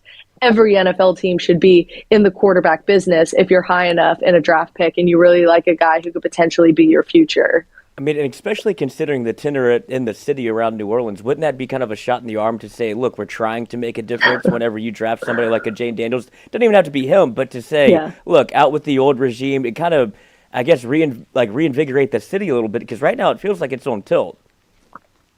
Yeah, I think with what they're going to do this offseason needs to be a splash. Kind of moving off. Exactly, and moving away from what they have done for the last few years. I think this organization, not just the city, needs kind of a shot in the arm and figuring out what are you going to do moving forward. Now, let's just say, I know people are going to hate to hear this, let's just say they keep Dennis Allen. If you bring in a new OC who can take over this offense and be that confident guy who's calling plays and it just needs a new offense. That's really what it is. The New Orleans Saints have had the exact same offense for the last 15 years. All the same signs. You can watch the sideline and take a picture of it and look 10 years ago, and it's the same exact signs they were calling back then. It's insane that they have not switched things around or invented a new or brought in a new offense, that is. But that's what happens when you bring back an offensive coordinator like Pete Carmichael. It's what he knows. He obviously worked with Sean Payton to craft this playbook as well as with Drew Brees, but I just think it's time for a new offensive mind. We'll just see what the Saints end up deciding at the end of the year. As of right now, Mickey Loomis is still sticking with Dennis Allen and Derek Carr. I know that irritates a lot of fans given the production, and Dennis Allen said that's who it falls on. It's going to fall on the head coach when you're losing, and when fans are frustrated, it's going to fall on the starting quarterback who is making many, many millions right now, and that's frustrating a lot of fans that what they thought they were getting in Derek Carr hasn't necessarily followed through. So get a new offensive mind in, inject some life into this organization. I think that will be the fix moving forward for the Saints. We'll just see who they're able to get. If it's me, I'm throwing the book at Ben Johnson and offering him whatever it takes to get him in the room. Last one, Brooke, will get you out of here. Olave missed Thursday with an illness. You expect to see him Sunday? I would think so if it is just an illness. Yeah, look, a lot of people are questioning, look, there's a lot of guys going on IR. There's a lot of injuries this week. They're not quite quitting. That's not what happens in the NFL, especially with these players, especially when the postseason is still in play for the New Orleans Saints. That's how bad the division is. Chris Olave, if he is not playing this weekend, you're missing your top three. So you don't have Michael Thomas, you don't have Rashid Shaheed potentially. I know they said Rashid Shaheed is trending toward coming back, but he has not been at practice the last 2 days. So I don't imagine a scenario where if he only practices Friday in a limited capacity, that he will play Sunday. We'll see. The injury report will come out a little bit later. If we don't see Chris Olave today, I don't love that, but I would expect if he's just dealing with an illness, he'll likely play on Sunday. But if you don't have those guys, here's your wide receiver rotation that we saw at practice yesterday. A.T. Perry, Keith Kirkwood, Marquez Callaway, John Trey Kirkland, who is loved over there in Baton Rouge. I don't know if the Saints love that he is a top choice at wide receiver. Whoa. Let's not forget the Texas Bowl. Let's not forget the Texas Bowl. Look, he stepped up, but not. We don't need to see that at the NFL level. We love John Trey. And then the fifth wide receiver that was out there was Shaq Davis, who's just this big body, a guy that we were looking forward to seeing. He unfortunately got injured and was placed on the practice squad injured list. He is back this week, but they didn't bring any veteran wide receivers in this week, which is a little bit surprising. So I do expect to see Chris Olave, depending on the illness that he is dealing with, but he should be fine. He was healthy this week to start the week on Wednesday practicing. And then as far as the quarterback, I don't expect to see anybody but Derek Carr starting on Sunday. Now, concussion protocol is a tricky thing in the NFL. I know the NFL is very strict about that stuff, but the fact that I've seen Derek Carr practice almost just like he's not in concussion protocol on Wednesday and Thursday, I have a hard time believing he's not going to test out of concussion protocol. But if Jameis Winston were the starter on Sunday, it'll be the first time this season that he has not had to come into a game from behind. This would be the first game he would start this season, which I think it's unfair to look at the body of work Jameis Winston has this season because he's kind of been thrown into situations. I'd be curious to see how he performs with a full week of work and then preparing as the starter. So we'll see what happens on Sunday. I expect to hear more boos. That's not going away. The fans have been in our mentions. We expect to hear more of that. You're going to see more of Alvin Kamara and some other players doing this, quiet please when the offense comes on the field. It'll just be a matter of when the final score buzzer hits at the end of the game, who will be on top. And then if it's not the Saints, I would expect some decisions to be made by Monday. Brooke Kirchhofer, a part of New Orleans.football. Our partners now. Make sure and follow them on YouTube. Make sure you're over there. Find them before January 1st. 7 to 9 a.m. will be originating over there. We're fired up. We're looking forward to it. Have a great weekend, Brooke. We'll see you in the Dome. Thanks, guys. Excited for you to join the NOF network. Can't wait. Absolutely. Thank you. There she is, Brooke, checking in this week. And we will be I'm going to the Superdome on Sunday, and I'm going because I want to see what the atmosphere is. I want to see the environment. I mean, you're there for the chaos. I'm here for it. I want to see what it looks like in there. I mean, I've seen the good times. TV, the last two games I've watched, the Bears and the Lions game. Oh, my. Chicago and Detroit, it looked like they were home games for each of those squads. You've been to a funeral before. You know what it'll look like. Not a New Orleans funeral. That's supposed to be fun. It'll be a party. Yeah, it's supposed to be fun. But if Carolina comes into your city and takes over your city, that they don't even have fans either. So this place could be destitute. There could be nobody there because it feels like Saints fans in general have taken a stand against the Saints by saying, look, we're not going to the games if y'all don't change. And the Saints start changing, so we're not going. Yeah, you're making money off us. We're going to start making money off you. Yeah, I mean, selling the tickets to the secondary market. You could sit on the 50, I'm sure, for a nice price.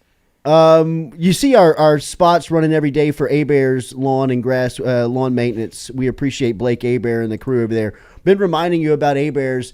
They're handling Christmas lights as well. They do the full install, and then they come in, take them down after the season. If you want to get in touch with Hebert's, look at them on their Facebook, Hebert's Lawn and Maintenance. Get in touch with Blake Hebert. They can get up the Christmas lights. They can take down the Christmas lights. They do excellent lawn and maintenance work. So check out Hebert's Lawn and Maintenance for this Christmas season if you need somebody to handle lights. Great day in LSU football history today. And, you can find good historical moments for as long as LSU's been playing football on just about every day, during November, December, because of just some of the good times and some of the memories and some of the accomplishments that the program has experienced. But 22 years ago today, LSU defeated Tennessee in the SEC title game to claim their first SEC championship.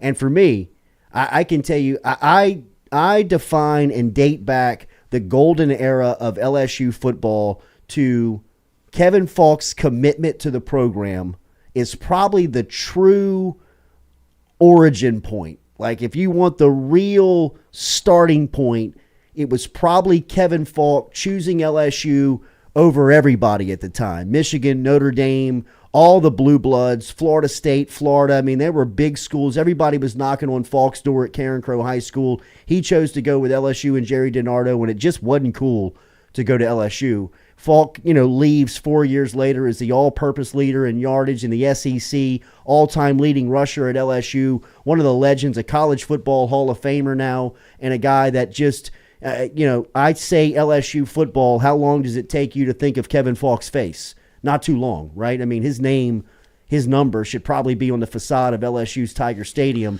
with the way that they're recognizing and retiring numbers and people. And should he be in statue conversation? Possibly. His name should definitely be up there with Cannon, Absolutely. Casanova, and crew.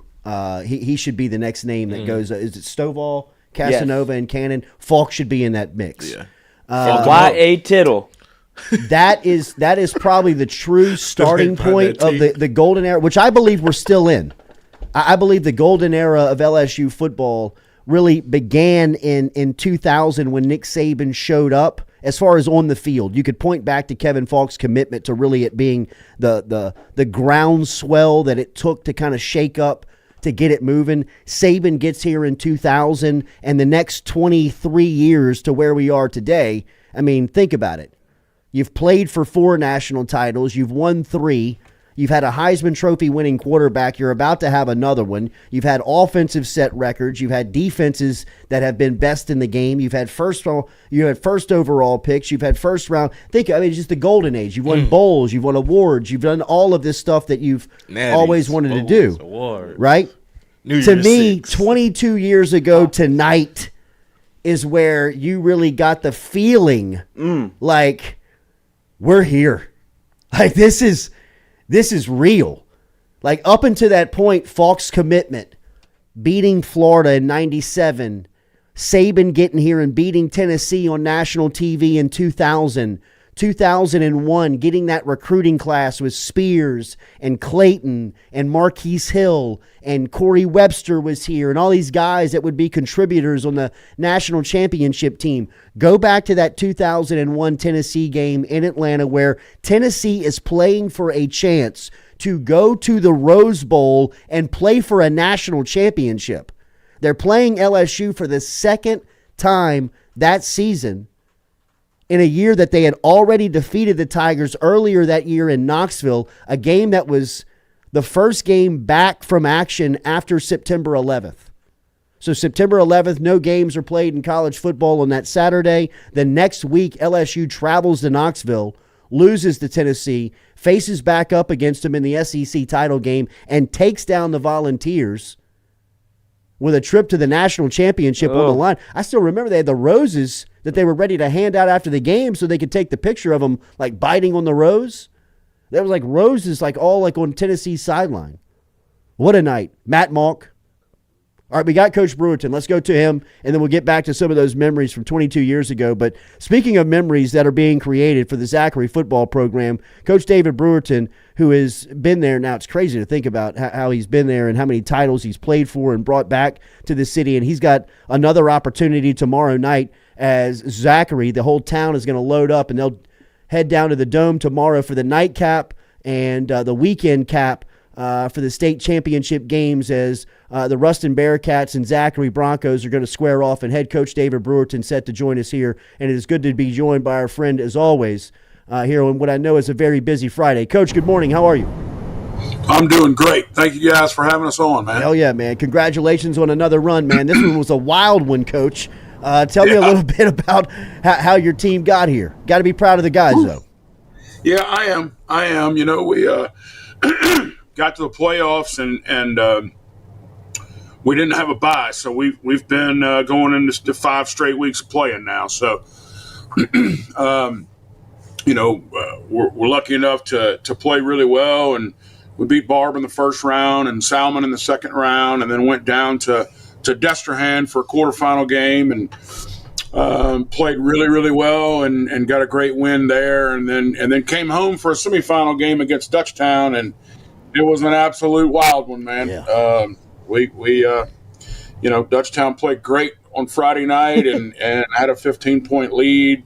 2 minutes to go in the third quarter when we got run off the field with lightning delays, and you know, had to conclude the next day. And certainly very proud of our kids for locking in and doing what they need to do and get a win on Saturday. Coach, you ever been a part of anything like that? You've been around the game for a long time. No, have not, man. It was I've never. You know, I told our guys that before we sent them home that night. I said, I need to make sure you understand something. When you play bad in the playoffs, you turn your stuff in the next morning. That's the way that works, right? And for some reason, we're catching a reset. We got a little mulligan there, and we got to show up tomorrow ready to go. And certainly really proud of our kids for doing that and accepting all of the adjustments that were made, and went in there and got a great win. Coach, you've done this now 4 times. The last time you've done it was back in 2021 when you took the program to the Dome. You guys win the state title. What's the challenge you have tomorrow night? This Ruston team, I mean, they look like a JUCO squad getting off the bus. Yeah, they are loaded. There's no two ways about it. They are impressive to watch on film. You know, we went up to Ruston and got beat in a semifinal game a year ago. So we're very familiar with that team because they returned 18 starters off of it. Wow. So they are an impressive bunch to look at without question. I think that you know, our football team is drastically different than it was a year ago, and we are, you know, incredibly blessed and thankful with the opportunity to get back to the Superdome and go try to win our 5th one here. I think that you know, the teams that perform the best in the Superdome are the ones that don't allow that atmosphere to kind of overtake who you are. You know, I mean, you have an identity as a football team. You got to go out there and play to your standard and try and get it done. And that's exactly what we're going to try to do tomorrow night. How long is tomorrow? I mean, you've got experience here, but how do you measure your kids? I mean, 7 o'clock kickoff in the Dome. I mean, how do you measure their sleep tonight to tomorrow to the rest to get to kickoff? That it has to feel like a decade to get there, right? Right. I'm gonna be honest with you, man. I try and make this as much of an away game, you know, itinerary, atmosphere, everything, right? So I want them staying at home tonight. We don't go down to New Orleans and stay there. I want them sleeping in their bed. I want them eating their mom's cooking tonight. I want them coming in tomorrow and having our normal pregame meal, the exact same pregame meal we've eaten for 15 weeks now, and go over a few meetings and then get on the road and go play a football game. So I try to make it as normal as possible as far as our experience is concerned. And we do get down there a little bit earlier just because I want them to watch a little bit of the game before them and kind of enjoy being there and just hearing all the sounds and seeing the lights and all the things that go with being in the Superdome. You know, it was a big change this year. Well, maybe they did it last year. We weren't there. I don't know. But but they cut out the practice session that you usually have in the Superdome the day before you play. So we're actually going to be leaving here in a few minutes and head to LSU and go get in their indoor facility over there and try to get comfortable with catching punts with a roof over your head and just try to give them some simulation of what it could be like on Saturday. You've pumped a lot of guys out that are playing on Saturdays, some that have the potential to play on Sundays. Real quick, I know this is a team effort. You got a team playing in the Dome, but Trey'Dez Green looks real special. What's it been like to coach him this year? It's been a lot of fun, man. He is a kid that has certainly been incredibly open to coaching. He's been incredibly open to adhering to the way we do things here, and he's fit in great. He's been a tremendous teammate. He really has. I've been ultra impressed with him with what he does and maybe some things he wasn't used to doing, and it's gone really well for him, and hopefully he has a big night for us tomorrow night. One of the best in the business, playing for his 5th state title tomorrow night for the Zachary Broncos, looking to take it back to the city. Coach Brewerton and the crew tomorrow night versus Ruston. Best of luck, man. Bring it home. We'll talk to you next week. We certainly appreciate it, man. Thank you all so much, Jordy. Hell yeah. There he is, Coach David Brewerton checking in from Zachary this morning as the town will be behind Brew and the crew tomorrow. That's going to be in a showdown. Coach, that is going to be a heavyweight That's fight. a war. That is a war. That is a war. I think tonight, Acadiana Catholic's going to be a heavyweight. Coach, I got caught in one of those situations on the sidelines last night where the play is almost coming got you directly at me. What was your move? They say don't move. I tried not to move, but he's coming. It was coming dead to right? quick. I was dead to right. Like he caught me square. I almost had to square up with him. When you got hit? No, I didn't get hit, but it was close. I was probably 6 or 7 yards off, like on the sidelines. Wow. And they come direct, like the play is coming directly in front of the ball. In front of the ball, so I see it coming. But listen, head on a swivel. Yeah, I was ready for it. Yeah, the poor man that happened to on the Saints sidelines, Alvin Kamara reached out. A jersey and a ball. Got him a jersey and a game ball. Here you go, buddy. What about these medical bills? The image of him just holding his leg, just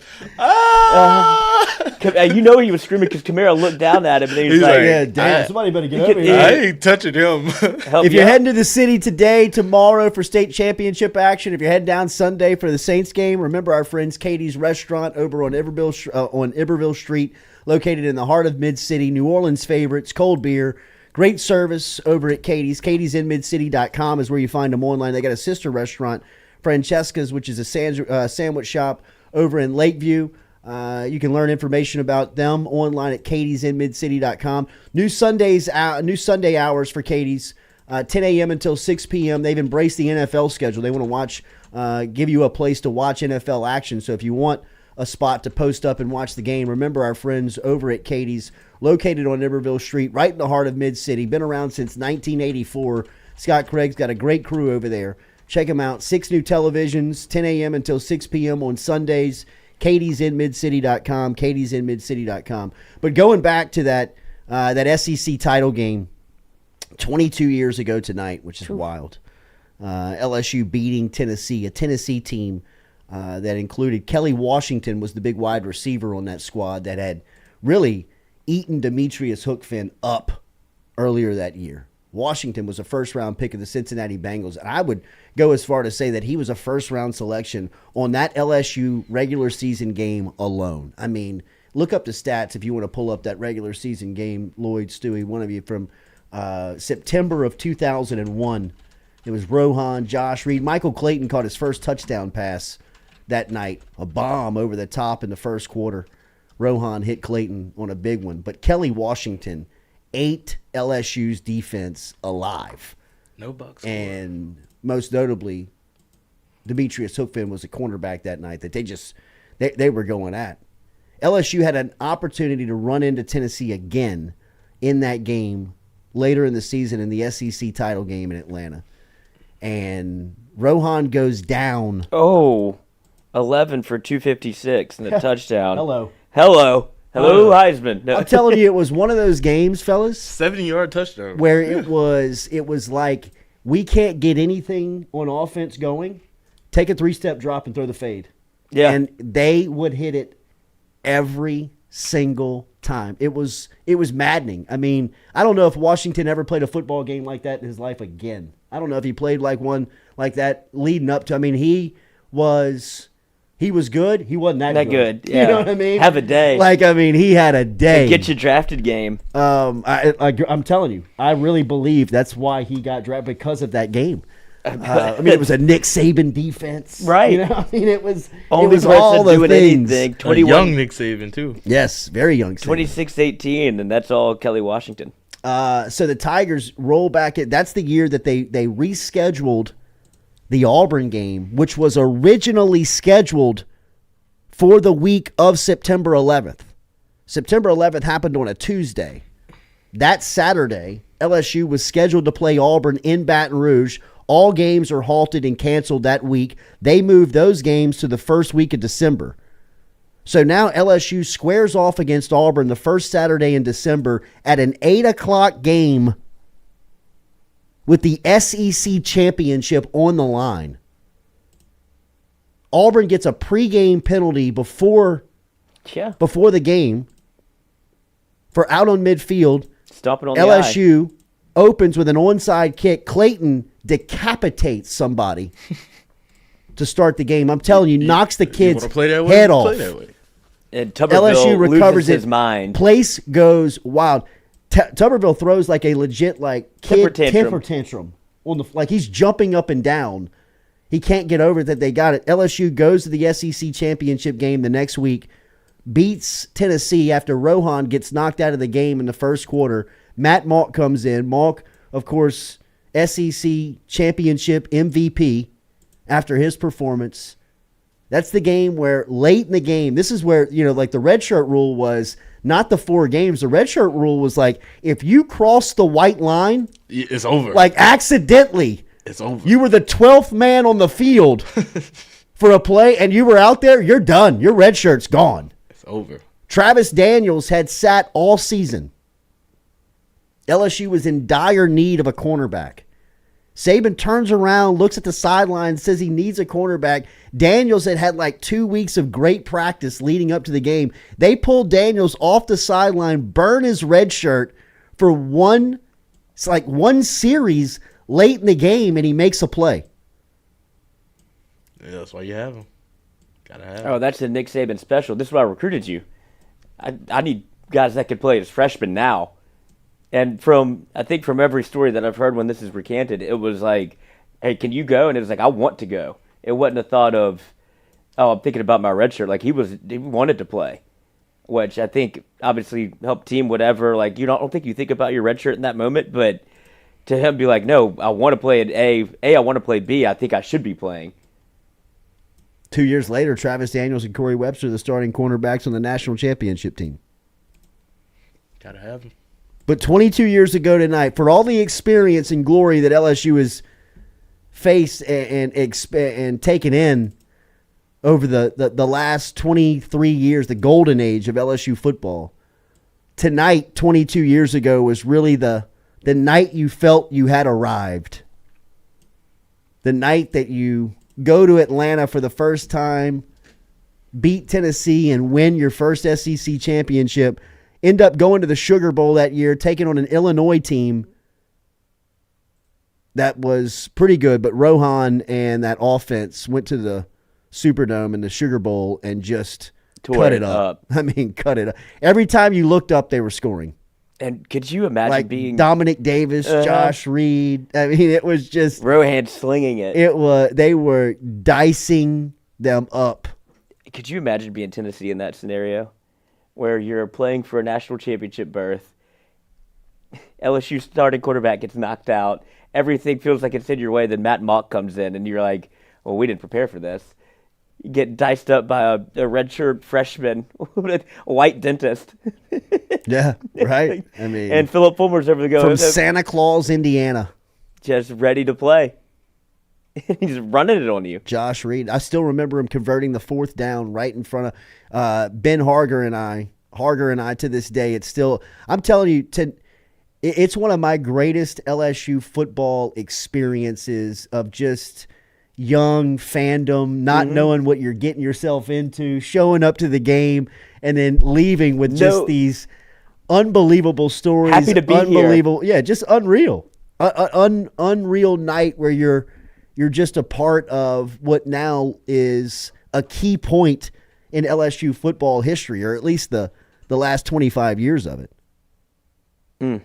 I mean, just an incredible, incredible night for the program. And 22 years ago today. Big commitment coming up today, Gabe Relaford. Yes. That is happening on his school's campus at Evangel High School. 9:30? Is it 9:30 a.m.? I just wanted to make sure that we did have the correct time. I know it was early in the morning. He's going to knock this thing out. I can tell you that the LSU crowd is feeling very, very confident here. In the same breath that the USC crowd, the Southern California crowd, has zero confidence that Relaford's going to end up out in Los Angeles. And what a swing here for the Tigers if they're able to land Relaford. Relaford has played himself into the top defensive tackle in the state of Louisiana. Him and Dominic McKinley are right there pushing for it. Relaford probably going to be an end when he gets to college, but either way, a defensive lineman that LSU is in dire need for. And if they're able to close on Relaford, which it feels like they are here, this is a huge win for the staff and an enormous get for the program. And as far as this recruiting cycle goes, to be able to land Relaford, I think is just a huge success of being able to get into the state and take care of at least getting one of these guys. Dominic McKinley and Gabe Relaford, I mean, you can't lose both of them. You'll get to see Dominic McKinley this weekend. And at one point, you were getting neither of them. Right. It felt like both Gabe Relaford, who was like staunch in his commitment to A&M, and then McKinley, it felt like LSU never really had a way in the door. And now it feels like Relaford for sure is an LSU, which kudos to the staff. Obviously whatever's going on, when he committed to A&M, yeah, everything that was going on at A&M obviously played a factor, but to never really give up on a guy and to continue recruiting him in case something like this happens. Now you're a team that has a chance to flip a guy that you desperately need help on your defensive line that can come in and make an impact, either whether it be right away. We see how that can shake out at LSU, but at least you get him in the building and you have a defensive end guy that can make an impact as soon as he sets foot on campus. Well, and not only that, you get the state's top best player. Right. I mean, like, LSU has to hit these guys. It's the comeback that's impressive. I mean, you've got to be able to get in. I mean, it's almost like the top 5 players, no matter the position, you got to get. You got to get them. I mean, there'll be years like last year where you got Holstein and Manning at the top of the list, and it's just kind of a weird year. But for the most part, when you got guys like Wardell Mack, Dominic McKinley, and Gabe Relaford and Trey'Dez Green as the top 5 players, like, you got to get all those guys. I mean, like, all those guys are playmakers on the next level that forget their position, forget how they fit, forget where they are. I mean, like, take them, get them into your program, and develop them into to your players, the players that play for the state's program. I mean, the fact that Wardell Mack has been committed to Florida and Texas is a crime. I mean, the fact that the state's 2 top defensive tackles were pledged to Texas A&M, that can't happen. And they're doing a great job of swinging that, changing that. And, I think they're going to work up McKinley. I think they're going to get a visit out of McKinley. Yeah, at some point it's like you got to. I mean, come on, buddy. Like, I mean, like, what do you? The only thing the whole sell on A&M from his point of view was the relationships. Yeah, was the familiarity, the Elijah Robinson stuff. I mean, like But their whole D-line's transferring. That's the only thing that A&M would probably have to offer for him is playing time. I mean, LSU has that too, dog. They have to have an inroad on McKinley now. And if you can change the narrative of losing both 2 weeks ago to landing both 2 weeks from now, I mean, like, you look at it a completely that different is way. That is enormous. I mean, like, that is massive. It would be an incredible flip because it felt, like I said, it felt like you were dead in the water with Relaford, who's a player, and to be able to. Because it felt like McKinley was a little coy on the recruiting thing the entire time. Relaford, it felt like he was just out. he was A&M all the way, and it was never really LSU wasn't really a thought. To claw your way back into it and hopefully get some good news at 9:30 is a major coup for the LSU staff. It'd be a huge win. Huge win. Huge win. Huge. Huge. You going tonight, Stewie? Yes, sir.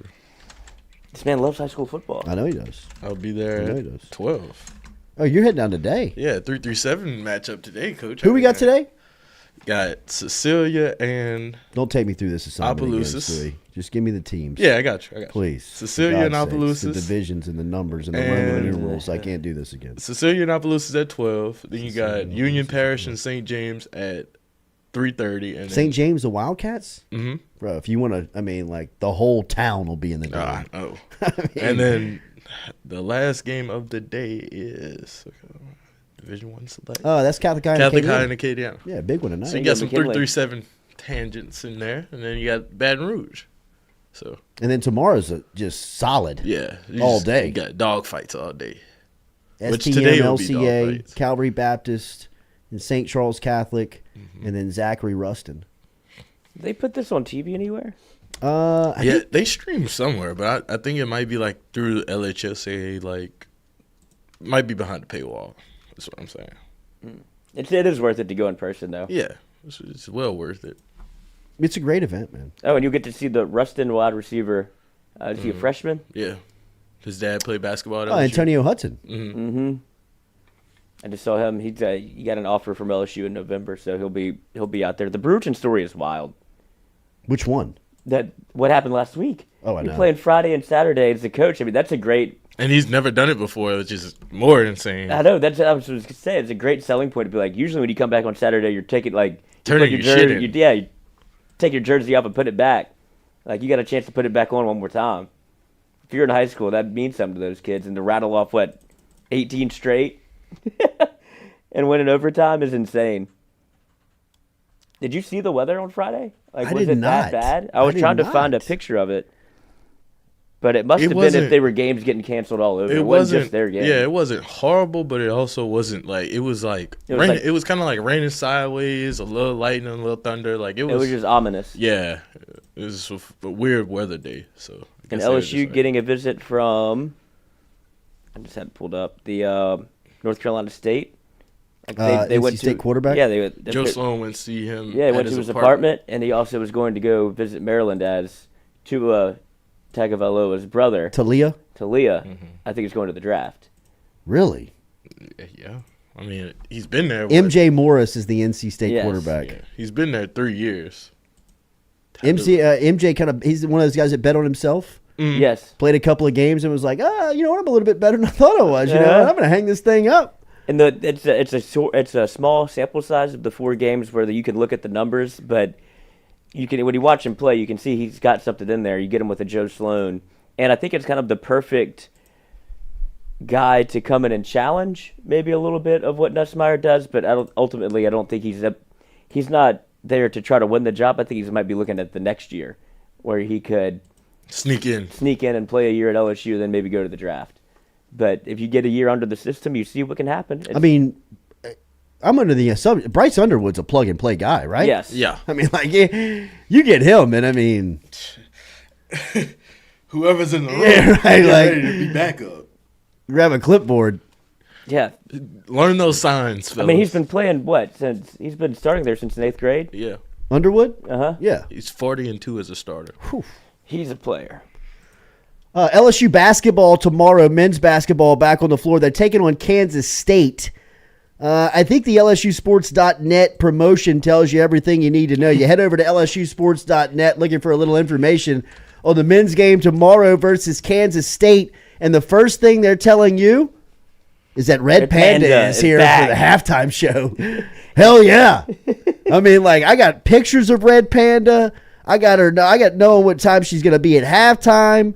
I got her real name, Crystal New, better known to basketball fans across the country as Red Panda, bringing back her acrobatic act to the PMAC on Saturday at halftime for LSU Kansas State. If you have not seen Red Panda, she is worth the price of admission. I'm not sure that LSU thinks their basketball team is, but Red Panda is definitely going to be in the arena tomorrow. Unicycle, man. And if you're looking for some basketball action on Sunday, Will Wade back on the sidelines versus UL versus his boy Bob Marlin. The return. What's already happened, right? Set up the boxing ring. Is it in Lafayette? It's in Lake Charles. It's in Lake Charles. In the arena. In the arena. That's right. It's an arena. Oh, Wade. That might have been the first time I think you really got the full Will Wade experience. Where he came with facts. Right. Numbers. He was coming to fight. Yes. Nerd fight. Here. Look at all the homework I did. I'm right here. I'm right here. This card out in the pocket real quick. I'm be a little late for the presser. I got some homework to do. All right, everybody have a great weekend. Enjoy it. Like, share, follow. We'll be talking about Jayden Daniels winning the Heisman. We're back with you on Monday morning. Have a great weekend. Subscribe if you have not subscribed. Get over to neworleans.football. Make sure and subscribe over there. And we'll talk to you Monday morning. Red Panda drops at least one bowl. Red Panda, no way. No way. Over under one ball drop? One bowl. She's lost a step. No way. Hey, Chino. Put my headphones up, bro. Right there. Monday through Friday from 7 to 9. Yeah, you see the notification. We about to go live. We got all your favorite guests. We got them in line. It's the Jordy Culotta Show. Come have a good time. It's the hottest show around. We ain't got to flex. Call up G, we get it done. We earning our respect. Tell recruits to let us in. Where they going next? Throw up the L's. Now we lit. Band playing neck. From the boot to the east to the west coast. No matter where we at, we live. Mic'd up for show. Open up the phone lines. Come and join the show. Make sure you tell your friends about Jordy Culotta Show. Yeah, Monday through Friday from 7 to 9. Yeah, you see the notification. We about to go live. We got all your favorite guests. We got them in line. It's the Jordy Culotta Show. Come have a good time. Monday through Friday from 7 to 9. Yeah, you see the notification. We about to go live. We got all your favorite guests. We got them in line. It's the Jordy Culotta Show. Come have a good time. Yeah.